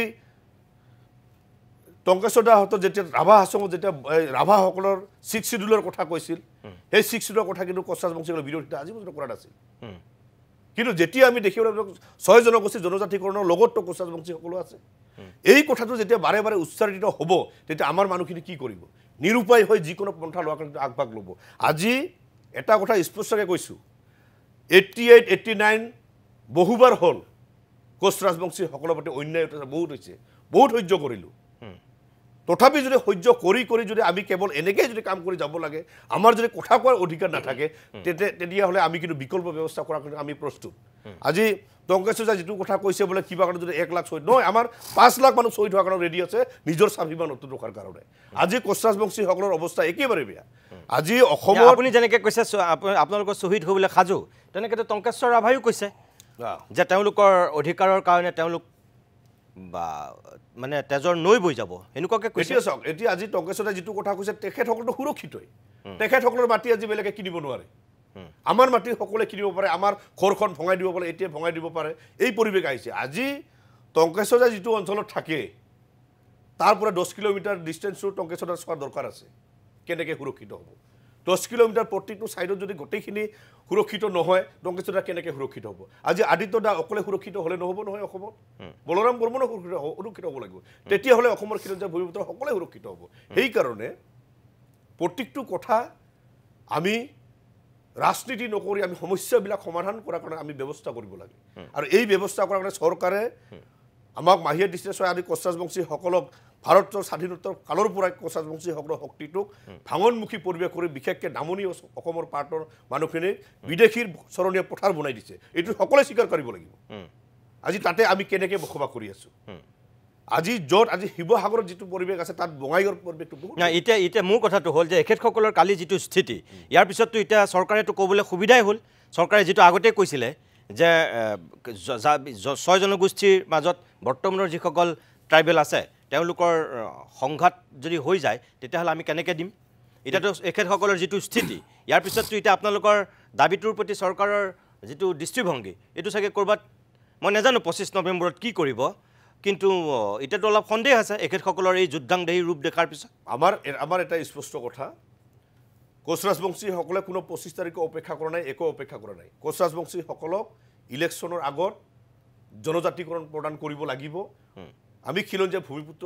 হিচাপে সাংবিধানিক যি অধিকাৰ সেই অধিকাৰ পাব লাগিব ইয়াত কোনে বিৰোধিতা কৰে কোনে কেনেকৈ চৰকাৰে মেনেজ কৰে সেইটো চৰকাৰৰ কথা যদি চৰকাৰে আমাক সুৰক্ষিত নিশ্চিত যদি প্ৰদান কৰিব নোৱাৰে কোচ ৰাজবংশীসকলে নিজৰ ব্যৱস্থা নিজে ল'ব কাৰণ আমি বেলেগৰ তুচ্ছ তাচ্ছল্য হৈ কৰি থকাতকৈ নিজৰ ব্যৱস্থাটো নিজে কৰাৰ কাৰণে আমি বেষ্ট বুলি ভাবি আমি নিজৰ কাম নিজে কৰি যাম তাৰ কাৰণতে অসম বেংগল প্ৰতিটো প্ৰান্তৰ কোচ ৰাজবংশীসকলক আমি এলাৰ্ট কৰা হৈছে আৰু এইবাৰ কোনো ৰাজনৈতিক নেতৃত্বই যাই আমাৰ কোচ ৰাজবংশী সমাজখন ভাঙনমুখী পৰিৱেশ আনিব নোৱাৰে এইবাৰ যদিওবা আজি জীৱেশ ৰায় তাতে উপস্থিত হোৱা নাছিল কিন্তু তাতে AGP BJP Congress BPF UPPL প্ৰত্যেকটো ৰাজনৈতিক দলৰ কোচ ৰাজবংশী মানুহখিনি স্বতঃস্ফূৰ্ত ওলাই আহিছে আমি তাতে আমি এনেকৈ এটা আমাৰ অৰ্থনৈতিক দিশত আমি পিছ পৰি আছোঁ আমি এখন ষ্টেজ বনাব পৰা নাই কিন্তু মানুহখিনি স্বতঃস্ফূৰ্ত ওলাইছে আমি কৈছোঁ মন্দিৰত যেনেকৈ গ'লে নিজৰ পইচা পাতি খৰচা কৰি ফল মূল লৈ প্ৰচাৰ কৰি আমি তাতে আৰাধনা কৰিব যাওঁ ঠিক জাতিটোক ৰক্ষণাবেক্ষণ দিয়াৰ কাৰণে এই শক্তিটো বিচাৰ কাৰণে সকলোৱে এদিন উপবাস ৰখাকৈ আপোনালোকে আহক আৰু তাতে ভগৱানৰ ওচৰত প্ৰাৰ্থনা কৰক এই ব্যৱস্থালৈ কিন্তু গোটেই মানুহখিনি ওলাই আহিছে এতিয়া চাওক যদি জনজাতিকৰণৰ ইছ্যুটোলৈ যদি পুনৰ যদি এনেকুৱা অৱস্থা হয় কোচ ৰাজবংশীসকলক কোনে ৰোধ কৰিব নোৱাৰে আৰু অসমত যেতিয়া বিশৃংখল পৰিৱেশ হ'ব তেতিয়া কিন্তু আমি দায়ী নহ'ম আৰু এইটো ক্ষোভ কেৱল আমি ৰাজনৈতিক মুনাফা কিবা অৰ্থনৈতিক মুনাফাৰ কাৰণে আমি কৰা নাই নিজে নিজক বচাই ৰখাৰ আই মাতৃক বচোৱাৰ কাৰণত এই আমাৰ সংগ্ৰাম ঠিক আছে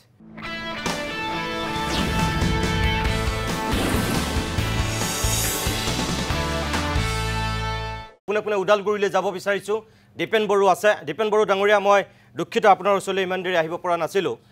কালি আপুনি যিখিনি বক্তব্য ৰাখিছিল তাৰ ভিতৰত স্পষ্টকৈ কৈছিল এয়া ট্ৰেইলাৰহে আসল ছবি এতিয়াও বাকী আছেই কিন্তু কিছুদিনৰ পূৰ্বে আপুনি এটা কথা কৈছিল যে যিখিনি বৰ্তমানৰ ট্ৰাইবেল আছে তেওঁলোকৰ হানি বিঘিনি নোহোৱাকৈ জনজাতিকৰণ কৰিলে আপত্তি নাই কিন্তু কালি আপোনাৰ স্থিতিটো অলপ উলুটা হ'ল কিয়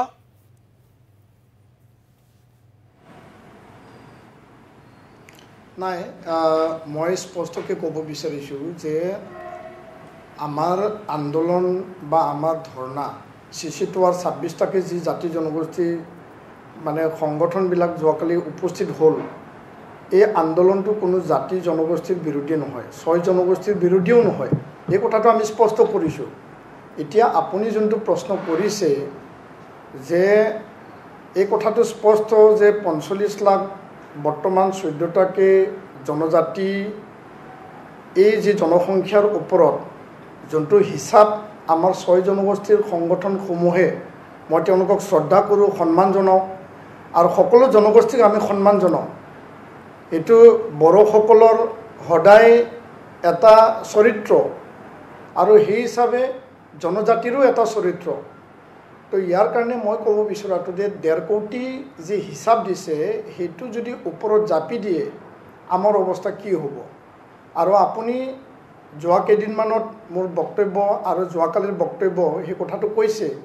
মই এনেকুৱা কোৱা নাই যে বৰ্তমানৰ জনজাতিক ক্ষয় ক্ষতি নকৰাকৈ কাকবা জনজাতি কৰিলে আমাৰ আপত্তি নাই মই এই কথাটো কোৱা নাই মই এইটোহে কৈছোঁ যে বৰ্তমানৰ জনজাতিৰ ক্ষয় ক্ষতি কোনো কাৰণত যাতে সৰ্ব নহয় কাকবা অধিকাৰ দিবলৈ যাওঁতে বৰ্তমানৰ জনজাতিসকলৰ কোনো অধিকাৰ ৰাজনৈতিক আৰু সাংবিধানিক যিখিনি আমাৰ যিখিনি প্ৰাপ্য অধিকাৰ এইটো যাতে কোনো কাৰণত সৰ্ব নহয় এই কথাটোহে কৈছোঁ তো আমি স্পষ্ট কৰি দিব বিচাৰিছোঁ যে ইয়াত বসন্ত গগৈ ডাঙৰীয়া আছে বলৰাম ডাঙৰীয়া আছে আমাৰ আদিত্য দা আছে টংকেশ্বৰ দা আছে আৰু আপুনি আজিৰ এই যে আলোচনাটো কৰি পেলাই অসমৰ ৰাইজক জনজাতি হ'বলৈ বিচৰা 6 জনগোষ্ঠী যিখিনি সমাজ আছে ৰাইজ আছে আৰু বৰ্তমানৰ 14টাকৈ যিখিনি জনজাতি লোকসকল আছে যি এটা সংশয় যি এটা আশংকা যি এটা মানে পৰিৱেশ বৰ্তমান হৈছে তাৰ ওপৰত আজিৰ এই আলোচনাৰ চক্ৰৰ যোগেদি এটা স্পষ্ট বাৰ্তা যাব আৰু সামাজিক সংঘাত আমি কেতিয়াও নিবিচাৰোঁ দ্বন্দ্ব আমি কেতিয়াও নিবিচাৰোঁ সংঘৰ্ষ আমি কেতিয়াও নিবিচাৰোঁ কাৰণ উজনি অসমত সোণোৱাল টেঙাল মিচিং সকলোৱে একেলগে আহোমৰ লগত মানে সহবাসস্থান কৰে নামনি অসমত কোচ ৰাজবংশী আদিবাসী চাওতালৰ লগত আমি একেলগে বড়োসকলে সহৱস্থান কৰে ইয়াৰ মাজত ৰাভাও আছে তো বিভিন্ন প্ৰান্তত জিঅ'গ্ৰাফিকেলি আমি আইচলেটেড স্কেটাৰ্ড আৰু তাত বিভিন্ন জাতি জনগোষ্ঠী আমি একেলগে থাকোঁ বিষয়টো হৈছে যে 6 জনগোষ্ঠী জনজাতিকৰণ এইটো কিয় পেকেজ কৰা হ'ল আৰু আজি তাৰিখত আহোমৰ সমস্যাটো সুকীয়া যদিও তেওঁলোকে জনজাতি বিচাৰিছে আজি কোচ ৰাজবংশীৰ সমস্যাটো সুকীয়া মৰাণ মটকৰ সমস্যা সুকীয়া চুতীয়াৰ সমস্যাটো সুকীয়া আৰু টি ট্ৰাইব যিসকল বাগানত আছে বা গাঁৱত আছে তেওঁলোকৰ সমস্যা সুকীয়া অৰ্থনৈতিকভাৱে পিছপৰা মই জানো কোচ ৰাজবংশীসকলৰ আনডিভাইডেড গোৱালপাৰাত অৰ্থনৈতিকভাৱে তেওঁলোকে আগবাঢ়ি যাব পৰা নাই শিক্ষা দীক্ষাত কিছু অঞ্চল বহুত পিছপৰা কিন্তু উজনি অসম বা মধ্য অসমত থকা কোচ ৰাজবংশীসকল আকৌ তেওঁলোকে আগবঢ়া তো ইয়াৰ কাৰণে বিষয়টো যথেষ্ট সংবেদনশীল আৰু এই বিষয়টো চৰকাৰে খুব আন্তৰিকতাৰে সাংগঠনিক বা বিশিষ্ট বুদ্ধিজীৱীসকলক লৈ পেলাই এই বিষয়টো আলোচনা কৰা উচিত বুলি মই ক'ব বিচাৰোঁ আৰু আমি দুইটা যি মানে পক্ষ বিচৰাসকল আৰু যিসকল বৰ্তমানৰ জনজাতিৰ মাজত যদি আমি যিমান সংঘাত হয় গালি গালাজ হয় যদি আমি কাকবা আক্ৰমণ প্ৰত্যাক্ৰমণ কৰে কিয়নো আদিত্য খাকলাৰী ডাঙৰীয়াক কেইদিনমান আগত অলপ বেয়াকৈ মানে কোৱা হৈছিল সেইটো আৱেগত ক'ব পাৰে সকলোৰে সেন্টিমেন্ট আছে হেতুলে আমি বেয়া পোৱা নাই কিন্তু আজিৰ আলোচনা যথেষ্ট সংযম ধৈৰ্য সহকাৰে যুক্তি আধাৰত হৈছে হেতু আমি যথেষ্ট ভাল পাইছো আৰু এই কথাটো মই স্পষ্ট কৰিব বিচাৰিছো যে কোচ ৰাজবংশী সকলক অৰ্থনৈতিক ৰাজনৈতিক দিশত অধিকাৰ বা আগবঢ়াই যোৱাৰ কাৰণে আজি কমতাপুৰ অট'নমাছ কাউন্সিল প্ৰদান কৰা হ'ল আহোম সকলক আজি গোটেই অসমখনে তেওঁলোকৰ বুলি ক'লেও ভুল কৰা নহয় অসমৰ যিখিনি অভিভাৱকৰ ৰোল লৈ আহিছে স্বাধীনতা কালৰ পৰা কোচ ৰাজবংশীসকলৰ আহোমসকলৰ পৰা আহোম সম্প্ৰদায়ৰ বা জনগোষ্ঠীৰ পৰা মুখ্যমন্ত্ৰীৰ দায়িত্ব লৈ পেলাই অসমখন নেতৃত্ব বহন কৰিছে মৰাণ মটক চুতীয়া তেওঁলোকক আজি তাৰিখত মৰাণ মটকক অট'নমাছ কাউন্সিল দিয়া হ'ল টি ট্ৰাইবক আজি তাৰিখত মেডিকেল ইঞ্জিনিয়াৰিং চিট প্ৰদান কৰা হৈছে কোচ ৰাজবংশী হওক মৰাণ মটক তেওঁলোকক মেডিকেল ইঞ্জিনিয়াৰিঙত প্ৰাধান্য দি পেলাই চৰকাৰৰ কিছু পদক্ষেপ প্ৰাধান্য হিচাপে তেওঁলোকক আগবঢ়াই নিয়াৰ কাৰণে কাম নকৰা নহয় কৰিছে কিন্তু এই ক্ষেত্ৰত মই এটা কথা আৰু স্পষ্ট কৰিব বিচাৰিছোঁ ভূমিৰ অধিকাৰ সবেই বিচাৰে মাটিৰ অধিকাৰ সবেই বিচাৰে আজি অসমখনত 3টা শিক্ষিদল আছে কিন্তু পাহাৰৰ শিক্ষিদলৰ ভূমিৰ অধিকাৰ সুকীয়া ভৈয়ামৰ শিক্ষিদল আজি BTC BTR আছে বলৰামে ভালকে জানে যে ইয়াত ট্ৰাইবেল বেলেন ব্লক অসমখনত যে ভৈয়ামৰ ট্ৰাইবেল বেলেন ব্লক আছে তাত বেলেন ব্লকত কোচ ৰাজবংশীসকলৰ প্ৰটেক্টেড ক্লাছ হয় আজি সমগ্ৰ অসমত কোচ ৰাজবংশীক প্ৰটেক্টেড ক্লাছ হিচাপে দিয়া হৈছে বালিপাৰাত আহোম জনগোষ্ঠীৰ মানুহ মানে খুব কমেই পাব তেনেকুৱা গাঁও নাই হয় ঘৰ পৰিয়াল থাকিব পাৰে তথাপিও তাত আহোমসকলক প্ৰটেক্টেড ক্লাছ শদিয়াত দিয়া হৈছে তিৰাবত দিয়া হৈছে আৰু মৰাণ মটক চুতীয়াকো দিয়া হৈছে তো বেলেন ব্লকত আজি এনহেন্স কৰি পেলাই তেওঁলোকক যি প্ৰটেকশ্যন দিয়া হৈছে এই ভূমি অধিকাৰ তেওঁলোকে পাবলৈ সক্ষম হৈছে তো ইয়াৰ কাৰণে মই এই কথাটো ক'ব বিচাৰিছোঁ যে পেকেজ কৰি পেলাই যি এটা পৰিৱেশ সৃষ্টি কৰিলে সেই পেকেজটো কিয় কৰা হ'ল আৰু এই পেকেজৰ কাৰণে আজি যি এটা জনগোষ্ঠীৰ বৰ্তমানৰ পৰিস্থিতি আৰু পৰিৱেশ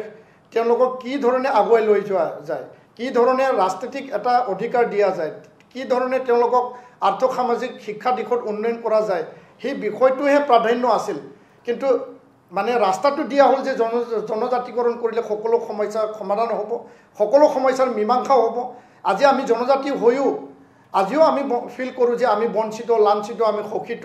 ক'তবা নহয় ক'তবা আমি গৈ নাপাওঁ ক'তবা নহয় ক'তবা আমি আনৰিচেবল হৈ আছোঁ যদি আমি 6 শিডিউল পাইছোঁ Bodo Kachari welfare autonomous council পাইছোঁ এতিয়াও বহুত অৱস্থা এই পৰ্যায়লৈ পোৱা নাই কাৰণ মিনা আজি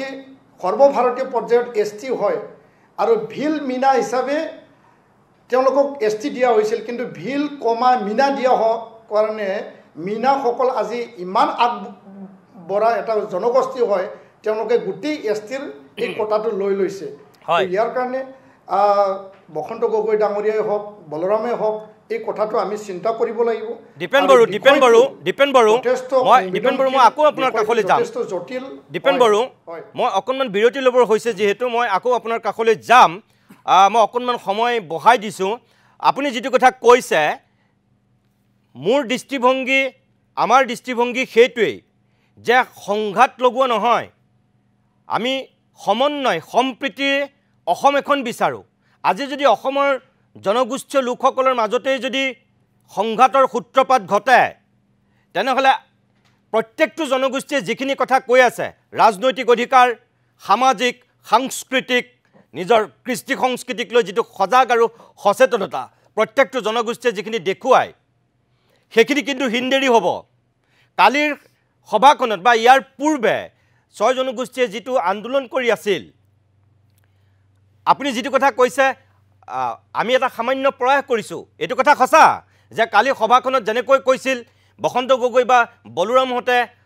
আজি ষ্টুডিঅ'ৰ বাহিৰত যেনেকৈ ৰিয়েক্ট কৰিছিল আজি এতিয়া ইয়াত সেইটো হোৱা নাই এতিয়া উভয় পক্ষই সংযমী আপুনিও খুব সুন্দৰকৈ কথাখিনি কৈছে আমি সেইখন অসমে বিচাৰোঁ আলোচনাৰ মাধ্যমেদি বুজাপোৰৰ মাজেদি এটা ৰাস্তা উলিয়াব লাগিব পথ উলিয়াব লাগিব সংঘাত লগাই নহয় কালি যিখিনি কথা কোৱা হৈছে আজি যিখিনি বসন্ত গগৈৰ সৈতে প্ৰতিক্ৰিয়া দিছে বলৰামহঁতে যিখিনি প্ৰতিক্ৰিয়া দিছে এইখিনিত কিন্তু সমন্বয় সম্প্ৰীতিতকৈ ক'ৰবাত সংঘাত লগোৱাৰহে এটা ইংগিত আছিল আৰু আমাৰ দৃষ্টিভংগীটো সেইখিনি নহয় কেতিয়াও আমি এটা সামান্য প্ৰয়াসহে কৰিছোঁ যে আমাৰ জনগোষ্ঠীবিলাকৰ মাজত ক'ৰবাত দ্বন্দ্ব থাকিব পাৰে মতবিৰোধ থাকিব পাৰে মতান্তৰ হ'ব পাৰে কিন্তু একতা যিটো দৃঢ় স্থিতি বৃহত্তৰ অসমীয়া জাতি হিচাপে সেইখিনি কিন্তু অটুট থাকিবই লাগিব সেইটোহে আমাৰ মূল লক্ষ্য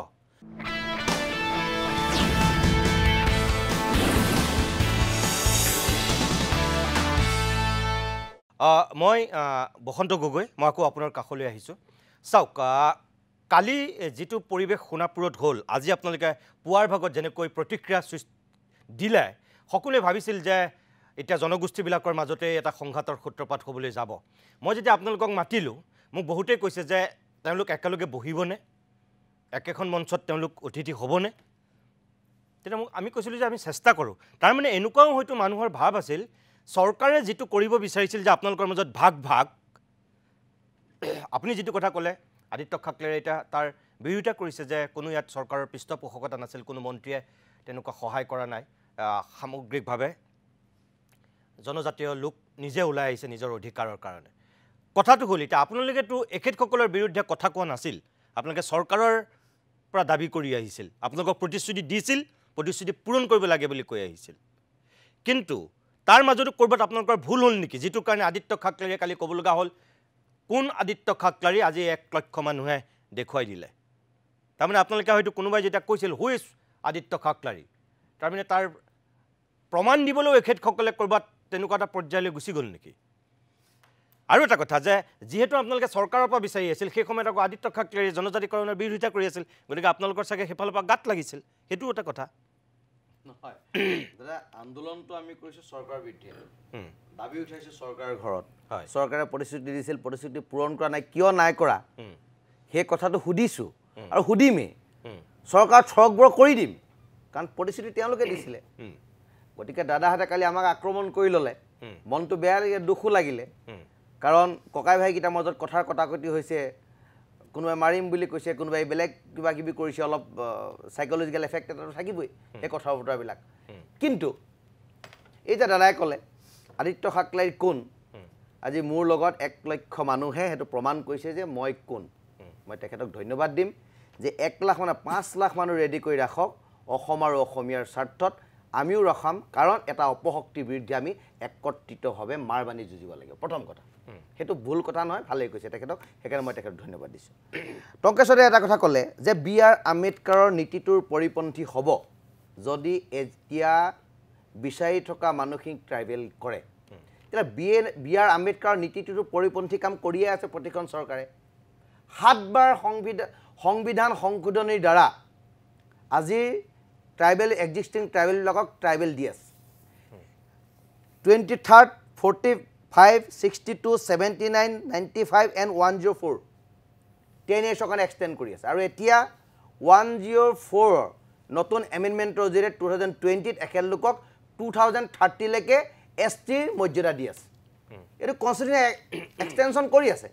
কিন্তু যদি 80 বছৰ খালি দাদাৰে বেয়া হ'ব নালাগে 80 বছৰ কাৰ্যকালতো ৰিজাৰ্ভেশ্যন হোৱাৰ পাছতো যদি ছ'চিঅ' ইকনমি তেখেতলোকৰ ডেভেলপমেণ্ট হোৱা নাই এডুকেশ্যনেলি তেখেতলোক যদি ডেভেলপমেণ্ট হোৱা নাই তাৰ দুখটো 6 জনগোষ্ঠীৰ ৰাইজলৈ ঠেলিয়া নহ'ব সেই দুখটো নিজৰ গাতে আছে কাৰণ সুবিধাবিলাক লোৱাৰ পিছত সেই কামটো কৰিব পৰা নাই সেই কথাটো দুখিত হৈ আছে দাদাই ক'লে যে পলিটিকেল ৰিজাৰ্ভেশ্যনৰ কথাটো ক'লে য়েছ পলিটিকেল ৰিজাৰ্ভেশ্যন লাগিব পলিটিকেল ৰিজাৰ্ভেশ্যনৰ কাৰণেতো আজি সংগ্ৰাম হৈছে পলিটিকেল ৰিজাৰ্ভেশ্যন নোহোৱাৰ কাৰণে অশোক সিংঘালৰ দৰে মানুহে অসমীয়াৰ লিগেচি নোহোৱা মানে অসম মন্ত্ৰী হ'ল সেইজন মন্ত্ৰীৰ ছত্ৰ ছায়াতে অসমত ডিলিমিটেশ্যন হ'ল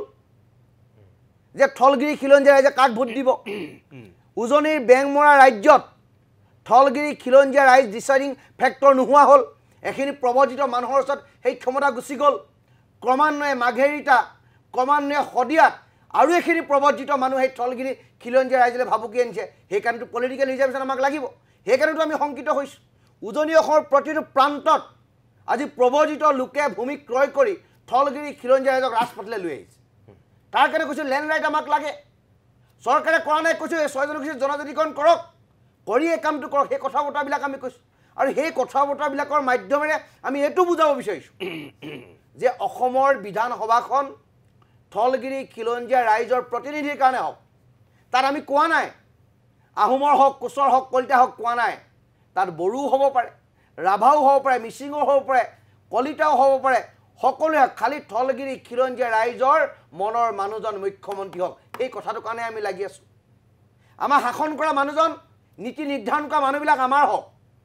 তাৰ কাৰণে 6 জনগোষ্ঠীৰ জনজাতিকৰণৰ মৰ্যাদা দিব লাগে বুলি কৈছোঁ মানি ল'লোঁ যুক্তিটো ভুল দাবীটো ভুল চৰকাৰে কিয় শুদ্ধ বুলি কৈছে অসমৰ মুখ্যমন্ত্ৰীয়ে কিয় শুদ্ধ বুলি কৈছে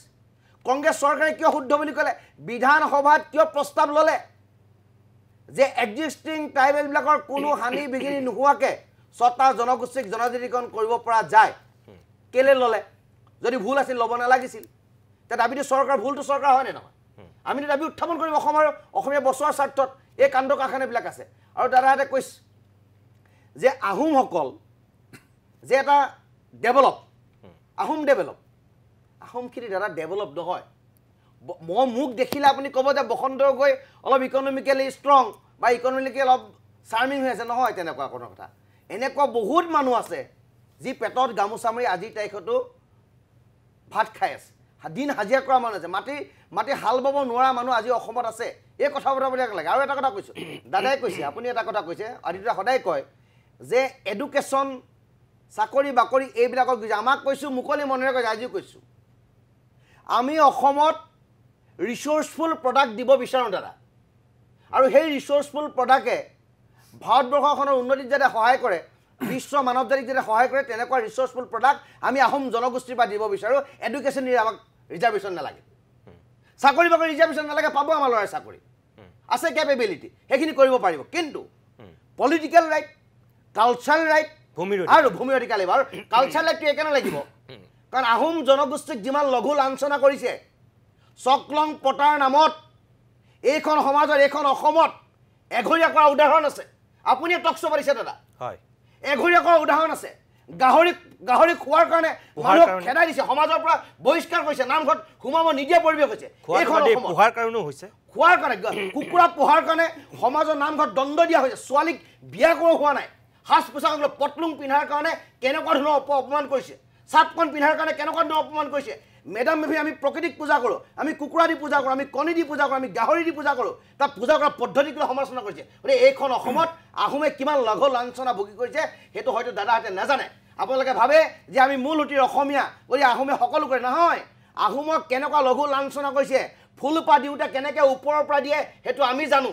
সেই ভুক্তভোগী আমি পাইছোঁ যে কেনেকুৱা ধৰণে মানুহে উপাসনা পদ্ধতি পৰিৱৰ্তন কৰি দিছে চিন্তা চেতনাৰ পৰিৱৰ্তন কৰিছে দৰ্শনৰ কেনেকৈ পৰিৱৰ্তন হৈছে সেই কথা আমি জানো যি স্বৰ্গতসকলে অসমৰ ইমূৰৰ পৰা সিমূৰলৈ মঠ মন্দিৰ সত্ৰ স্থাপন কৰিলে সেই সত্ৰত আহোমে কেনেকুৱা লঘু লাঞ্ছনা ভোগ কৰিলে সেইটো মুকলি মনেৰে কম সেই মন্দিৰত কেনেকুৱা লঘু লাঞ্ছনা ভোগ কৰিছে আমি জানো আৰু আমাক মূল সুঁতিৰ মানুহ বুলি বহুতে নধৰে এইখিনি মানুহে আমাক উপেক্ষিত কৰে তাক লৈ প্ৰশ্ন আছে কিন্তু মুকলি মনেৰে কৈছোঁ এই কথা বতৰাবিলাক আমাৰো বেদনা আছে আমাৰ খুব আছে দাদা মই এটা কথা কৈছোঁ আজি আমাৰ দীপেন বড়ো ডাঙৰীয়াকে কৈছোঁ বড়ো জাতিৰ প্ৰতি 0.1% আমাৰ কোনো ধৰণৰ দ্বিধাবোধ নাই আমি হাগ্ৰামা মহিলাক আপোনালোকে নাজানে যে হাগ্ৰামা মহিলাৰীক উজনি অসমৰ প্ৰতিটো জনগোষ্ঠীয় জাতীয় মানে ভাল পায় তেখেতক শ্ৰদ্ধা কৰে প্ৰতিখন মেলে মিটিঙতে তেখেতক মাতে সাংঘাতিক ধৰণে কাৰণ তেখেতে জাতিটোক কেনেকৈ একত্ৰিত কৰিবলৈ সেই কথা বতৰা তেওঁ আছে তেওঁ এটা বলিষ্ঠ নেতা আৰু আপোনাক এটা মেছেজ দি থওঁ যে শিৱসাগৰ ৰংঘৰত যেতিয়া আমি বিহু পাতোঁ সেই বিহুত আমি মিচিং বিহু সেই বিহুত বাগৰুম্বা নৃত্য সেই বিহুত তিৱা নৃত্য আমি নিমন্ত্ৰণ কৰি নি তাত পাতোঁ কাৰণ সেইখন বৰঘৰৰ স্থলীৰ পৰা অসমীয়া জাতি গঠন প্ৰক্ৰিয়া আৰম্ভ হৈছিলে আৰু সেই জাতি গঠন প্ৰক্ৰিয়া আমি ধৰি ৰাখিব বিচাৰিছোঁ আৰু আমি খালি নিজক জীয়াই ৰখাৰ স্বাৰ্থত নহয় অসম আৰু অসমীয়াৰ সুৰক্ষিত ভৱিষ্যতৰ স্বাৰ্থত আমি জনজাতিকৰণ বিচাৰিছোঁ আহক নীতিমণি দাৰ যিটো পদক্ষেপ লৈছে আপোনাক পুনৰবাৰ ধন্যবাদ দিছোঁ প্ৰতিদিনে মই পুনৰবাৰ ধন্যবাদ দিছোঁ আৰু সকলোৱে একত্ৰিতভাৱে অপশক্তিৰ বিৰুদ্ধে যুঁজো আৰু সেই অপশক্তিয়ে যাতে অসমত আক্ৰমণ কৰিব নোৱাৰে তাৰ বিৰুদ্ধে আমি পৰিৱেশ ৰচনা কৰোঁ ধন্যবাদ মই আদিত্য খাকলাৰী ডাঙৰীয়া সঁচাকৈ হু ইজ আদিত্য খাকলাৰী কোৱাৰ কাৰণেই কালিৰ দিনটোৰ সৃষ্টি হ'ল নেকি মই প্ৰথমতে এটা কথা কৈ ল'ব খোজোঁ মানে দ্বন্দ্ব দুই প্ৰকাৰৰ হয় বৈৰীসুলভ দ্বন্দ্ব আৰু অবৈৰীসুলভ দ্বন্দ্ব হয় আৰু মই ভাবোঁ 6 জনগোষ্ঠীৰ যি ডিমাণ্ডিং মানে কমিউনিটিজ হয় আৰু এক্সিষ্টিং ট্ৰাইবেলৰ মাজত যিটো দ্বন্দ্ব সেইটো অবৈৰীসুলভ দ্বন্দ্ব কোনো শত্ৰুতামূলক দ্বন্দ্ব সেইটো নহয় কিন্তু কেতিয়াবা কিছুমান কথাই আমাকো অলপমান আমনি কৰে অলপমান দুখ দিয়ে তো ইয়াৰ এটা উদাহৰণ মই দাঙি ধৰিব বিচাৰোঁ আজিৰ এই টক শ্ব'ৰ জৰিয়তে ৰিচেণ্টলি যেতিয়া শিৱসাগৰ জিলা পৰিষদৰ সভাপতিৰ আসনটো শিডিউল ট্ৰাইবৰ কাৰণে ৰিজাৰ্ভ হ'ল বা মানে লটাৰী যোগে তাত মিটিঙত মই সেইটো কথাটো কৈছোঁ যে মিচিং জনজাতি মহিলা এগৰাকী তাত সভানেত্ৰী পদত যেতিয়া অধিষ্ঠিত হ'ল তেতিয়া কিন্তু আটাছৰ ৰুলটো অলপমান নিগেটিভ আছিলে তেওঁলোকে শিৱসাগৰ স্তব্ধ কৰি দিছিল যে শিৱসাগৰত কেনেকৈ ট্ৰাইবেলে হেৰি হ'ব জিলা পৰিষদৰ সভানেত্ৰী হ'ব পাৰিব তো এইবোৰ কথাই আচলতে সমাজত আমাৰ যিখিনি আন্তৰিকতা বা যিখিনি আণ্ডাৰষ্টেণ্ডিং সেইটো ব্যাঘাত জন্মায় তো আমি আজি কি মানে কিমান ধুনীয়াকৈ গোটেই কথাখিনি আমি উপস্থাপন কৰিছোঁ ইয়াতে যুক্তিক আমি প্ৰাধান্য দিব লাগিব আমি কি অপোজ কৰিছোঁ সেই কথাখিনিও আমি বুজি পাব লাগিব আৰু আমি বুজি পাওঁ আজি 6 জনগোষ্ঠীয়ে কিয় ST ষ্টেটাছটো ডিমাণ্ড কৰি আছে অসমৰ তাত সামগ্ৰিক স্বাৰ্থৰ কথা আছে মই আদিত্যদা মই মাজতে এটা কথা কৈছোঁহে যে আপোনালোকে যে কালি যিখিনি কথা ক'লে মূলতঃ ধৰক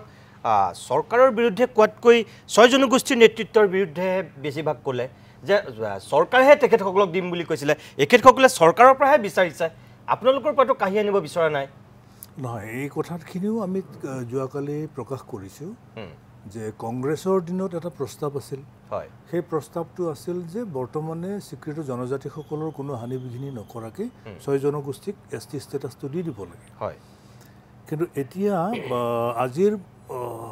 কি কয় চিফ মিনিষ্টাৰ ডাঙৰীয়াই কৈছে যে হানি বিঘিনি হ'বই তাৰমানে হানি বিঘিনি নোহোৱাকৈ শিডিউল ট্ৰাইব ষ্টেটাছ দিয়াৰ কোনো ফৰ্মুলা নাই কোনো উপায় নাই মানে তাৰমানে 6 জনগোষ্ঠীক শিডিউল ট্ৰাইব ষ্টেটাছ প্ৰদান কৰিলে বৰ্তমানৰ স্বীকৃত জনজাতিসকল সৰ্বতো প্ৰকাৰে কোনটো কথা কৈছোঁ দাদা যে তেওঁলোকে যে বিজেপিৰ ইস্তাহাৰতো দিছিল স্বয়ং ৰাষ্ট্ৰীয় নেতৃত্ব আহি কৈছিল ইয়াৰ কেন্দ্ৰীয় নেতৃত্বই কৈছিল দুটা কথা ক্লিয়াৰ কথা এই দাদা যে কৈছিল যে টাই আহোম ছাত্ৰ সন্থাই মিচিং মহিলাগৰাকীক তাত জিলা পৰিষদৰ সভানেত্ৰী দিয়াৰ কাৰণে নহয় দাদা মই বসন্ত গগৈ হেৰি তাত বিৰুদ্ধাচৰণ কৰি তাত মই বন্ধ উঠাই লৈছোঁ দাদা আপুনি মই তাকে বিচাৰি চাম ভিডিঅ'টো মই আপোনাক দিম হোৱাটছআপত দিম মই বন্ধ দিবলৈ দিয়া নাই যি মানুহে যি দুষ্কৃতিকাৰীয়ে টাই আহোম ছাত্ৰ সন্থাৰ নাম লৈ মই বন্ধ উঠাই দিছোঁ শিৱসাগৰ SPক ফোন কৰক DCক ফোন কৰক চৰকাৰী বিষয়াসকলক ফোন কৰক দেখিব বা আপোনালোকৰ জনজাতীয় মানুহখিনি তাত ফোন কৰক সুবীৰ মেহছাদক ফোন কৰক আপুনি দেখিব যে বসন্ত গগৈ ৰাজপথলৈ ওলাই আহি চব দোকান খুলি দিছে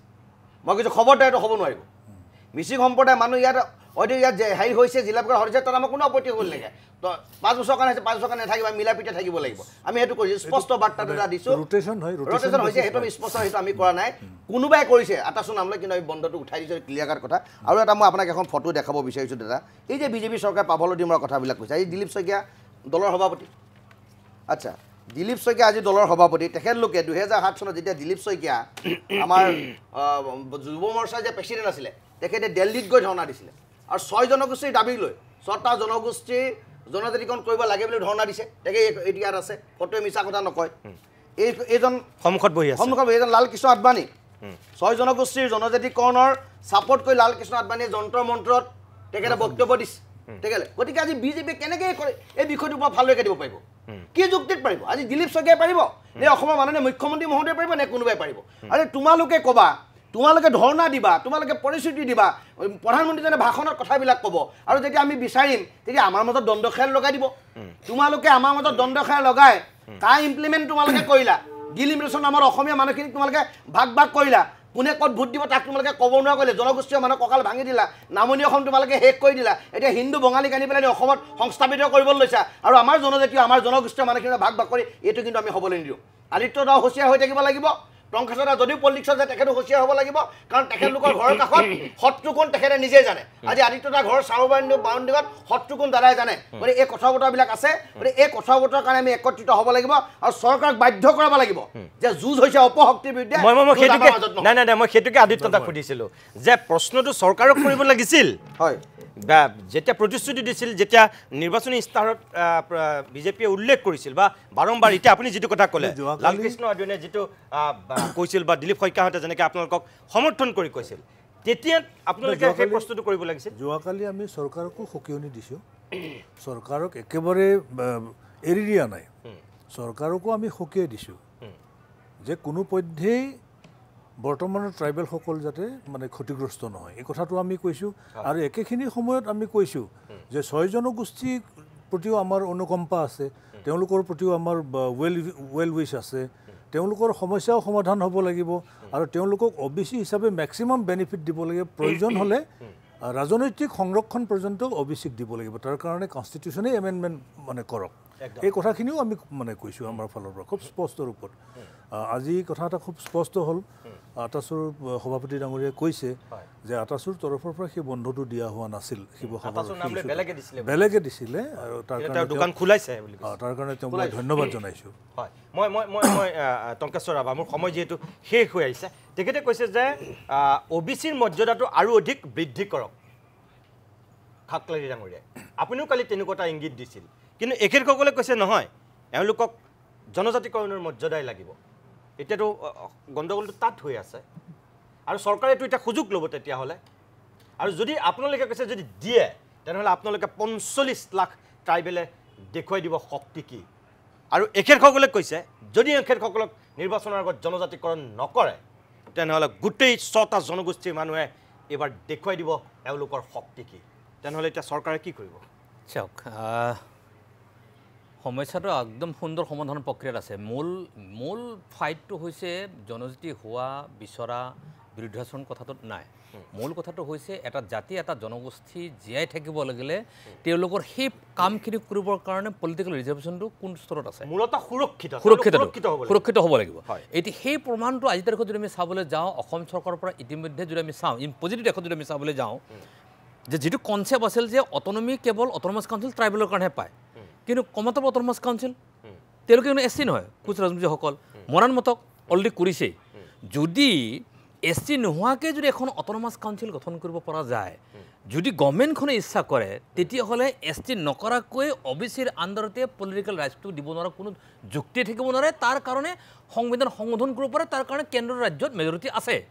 1 2 কালি মই দুটা কথা ক্লিয়াৰলি কৰিছোঁ সেইবিলাকৰ ক্ষেত্ৰত, যে 45 লাখ জনজাতি স্বাধীন হোৱাৰ আগত আমি হিন্দু নাছিলোঁ, গোটেইবিলাকৰ ক্ষেত্ৰত মই ক্লিয়াৰ মেছেজটো দিছোঁ গভৰ্ণমেণ্টক, একদম ষ্ট্ৰং মেছেজ কৰিছিল। প্ৰকৃতিক পূজা কৰিছিলোঁ, আজিও প্ৰকৃতিক পূজা আমি কৰোঁ। কিন্তু এই কথাখিনি ক'বলৈ যাতে এই কথাখিনি মই ডেফিনেটলি ক'ম যে নামনি অসমৰ যিটো সংঘাত আৰু সংকট, এই কথা মই আজি খোলাকৈ ক'লে ভাল হ'ব, যে নিখিল নৱ ছাত্ৰ সন্থাৰ আজিও সেইটো উদ্ৰ হোৱা নাই। কিন্তু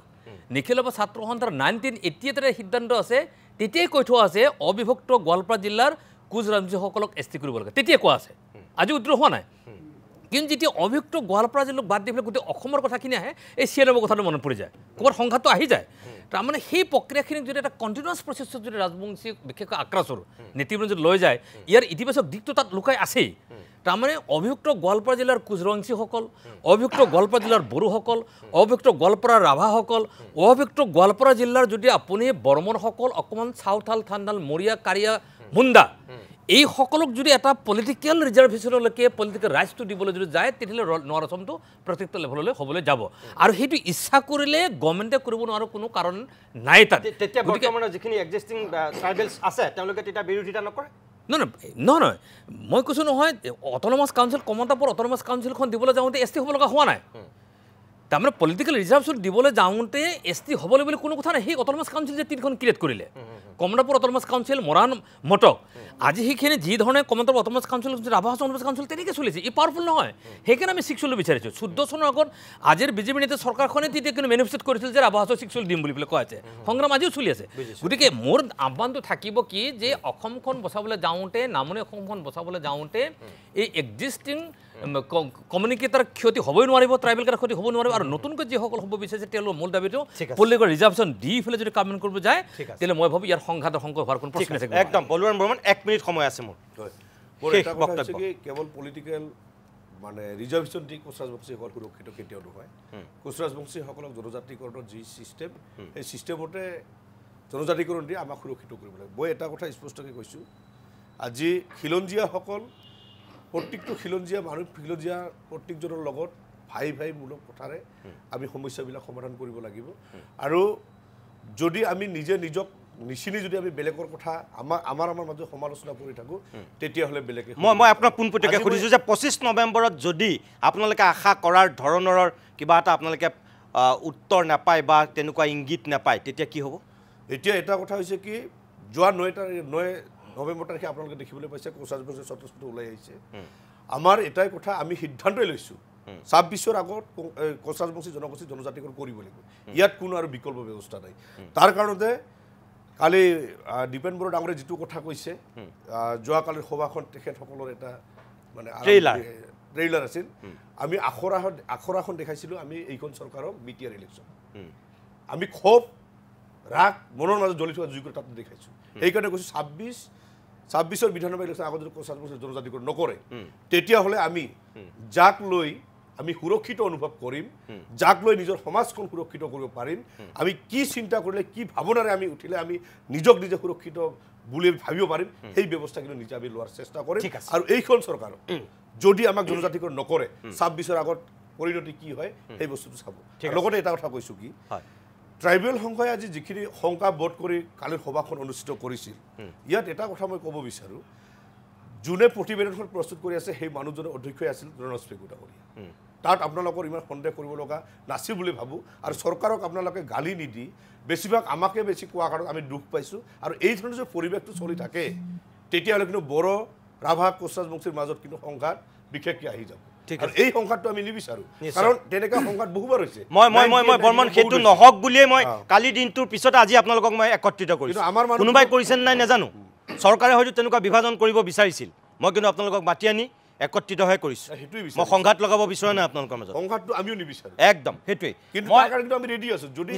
নিজৰ জাতি মানে সেইটোৱে হ'ব লাগিব অধিকাৰ বিচাৰিব লাগিব কিন্তু এটা সীমাৰ ভিতৰত সকলোৱে থাকিবই লাগিব মই দীপেন বড়ো এটা বাক্যত যদি মই শেষত ক'বলৈ কওঁ মোৰ সময় শেষ হৈছে আপুনি শেষ বক্তা যে সংঘাত নহয় সম্প্ৰীতি আৰু সমন্বয় এটা পথ যদি মই ক'বলৈ কওঁ শেষত কি বক্তব্য দিব 1 মিনিট নাই মই স্পষ্টকৈ কৈছোঁ যে সংঘৰ্ষ আৰু দ্বন্দ্ব আমি বহুত দেখি আহিছোঁ আৰু এনেকুৱা হিংসা আৰু কাৰোবাৰ লগত দ্বন্দ্ব হোৱা এই পৰিৱেশটো আমি কেতিয়াও নিবিচাৰোঁ কাৰণ অসমত বহুত সংঘাত বহুত দ্বন্দ্ব বহুত সংঘৰ্ষ হৈ গ'ল আৰু ইয়াৰ ফলত কাৰোবাক ক্ষতি কৰিবলৈ যাওঁতে নিজ জাতিৰে ক্ষতি হৈছে তো এনেকুৱা ক্ষয় ক্ষতিৰ এতিয়া বা সংঘাত দ্বন্দ্বৰ এতিয়া পৰিৱেশ নাই যিহেতু সকলোৱে নিজৰ নিজৰ জাতিৰ জনগোষ্ঠীৰ অধিকাৰক লৈ সক্ৰিয় আৰু অধিকাৰ পোৱাটো আমি সকলোকে বিচাৰোঁ কিন্তু মই এইটোৱে বাৰম্বাৰ কৈছোঁ যে চৰকাৰে এনেকুৱা এটা বস্তু দেখাই দিলে যে জনজাতিকৰণেহে শেষ এটা পন্থা আৰু চৰকাৰ মই যোৱাকালি স্পষ্টকৈ কৈছোঁ যে আমাৰ 22জন যি জনজাতি MLA আছে মন্ত্ৰী আছে স্পিকাৰ ডেপুটি স্পিকাৰ আছে তেওঁলোকৰো দায়িত্ব আছে আৰু অসম চৰকাৰখনে বিচৰা আৰু বৰ্তমানৰ জনজাতিসকলৰ সুৰক্ষিত ভৱিষ্যত বিচৰাসকলৰো তেওঁলোকক কেনেকৈ সমাধান কৰিব কি সূত্ৰৰে তেওঁলোকক অধিকাৰ দিব সেই কথাটো দুয়ো দলক মানে বেলেগে বেলেগে আলোচনাত মাতি পেলাই 25 তাৰিখৰ আগত তেওঁলোকে স্পষ্টকৈ ক'ব লাগে যে কি কৰিবলৈ গৈ আছে কি হ'ব হয় মই দীপেন বড়ো মই ধন্যবাদ জনাইছোঁ মোৰ সময় শেষ যিহেতু আপুনি ঠিক কথাই কৈছে যে 25 নৱেম্বৰলৈ সময় আছে এতিয়াও দুয়োটা পক্ষক লৈ চৰকাৰ বহিব পাৰে আমি নাজানো যে এতিয়ালৈকে কিয় বহা নাই কিয় আলোচনা কৰা নাই আমি নাজানো কিন্তু প্ৰতিদিন টাইমৰ প্ৰত্যেকগৰাকী দৰ্শকক আমি এইটোৱে ক'ব বিচাৰোঁ যে আমাৰ এই কালি সোণাপুৰৰ সভাখনৰ পিছত যি ধৰণৰ পৰিৱেশ পৰিস্থিতিৰ ইংগিত ওলাইছিল যেনে ধৰণৰ কথা সুৰ ওলাইছিল তাৰ যেনেকৈ ক্ৰীড়াৰ প্ৰত্যেকটো ক্ৰীড়াৰে এটা প্ৰতিক্ৰিয়া হয় নিউটনৰ গতিসূত্ৰও সেয়াই কৈ থৈছে গতিকে আমি বিচাৰোঁ যে দ্বন্দ্ব নহয় সংঘাত নহয় প্ৰত্যেকটো জনগোষ্ঠী সমন্বয়েৰে আগবাঢ়ক 6 জনগোষ্ঠীৰ জনজাতিকৰণৰ দাবীটোক কেনেকৈ চৰকাৰে তেওঁলোকৰ কিমানখিনিলৈকে মৰ্যাদা ন্যায্যতা দিব পাৰে সেইখিনিৰ ব্যৱস্থা কৰক এখেতসকলৰ আৱেগ অনুভূতি হিনদেৰি নোহোৱাকৈ আৰু এখেতসকলৰ লগতো এখেতসকলেও কোনো ধৰণৰ কেতিয়াও সংঘাত নিবিচাৰে সমন্বয়েৰেহে থাকিব বিচাৰে চৰকাৰে হয়তো 26ৰ আগত ক'ৰবাত এই দুইটা শক্তিৰ মাজত সংঘাত লগাব বিচাৰিছে কিন্তু এইটো কথা ঠিক যদি তেনেকুৱা কৰিব বিচাৰিছে তেতিয়াহ'লে অসমৰ পৰিৱেশ পৰিস্থিতি বেয়া হ'ব ৰাজনীতিৰ স্বাৰ্থত দ্বন্দ্ব আৰু সংঘাত কেতিয়াও অসমৰ মানুহে সহ্য নকৰিব ক'ৰবাৰ পৰা গৈ ক'ৰবাত পাবগৈ ইয়াৰ ফল গতিকে সময় থাকোঁতেই সকলো সাৱধান হওক সংযমী হওক আৰু সেইমতে নিজৰ সুৰক্ষাৰ কথা ভাবি আগবাঢ়ক আজিৰ অভিমত ইমানতে সামৰিছোঁ নমস্কাৰ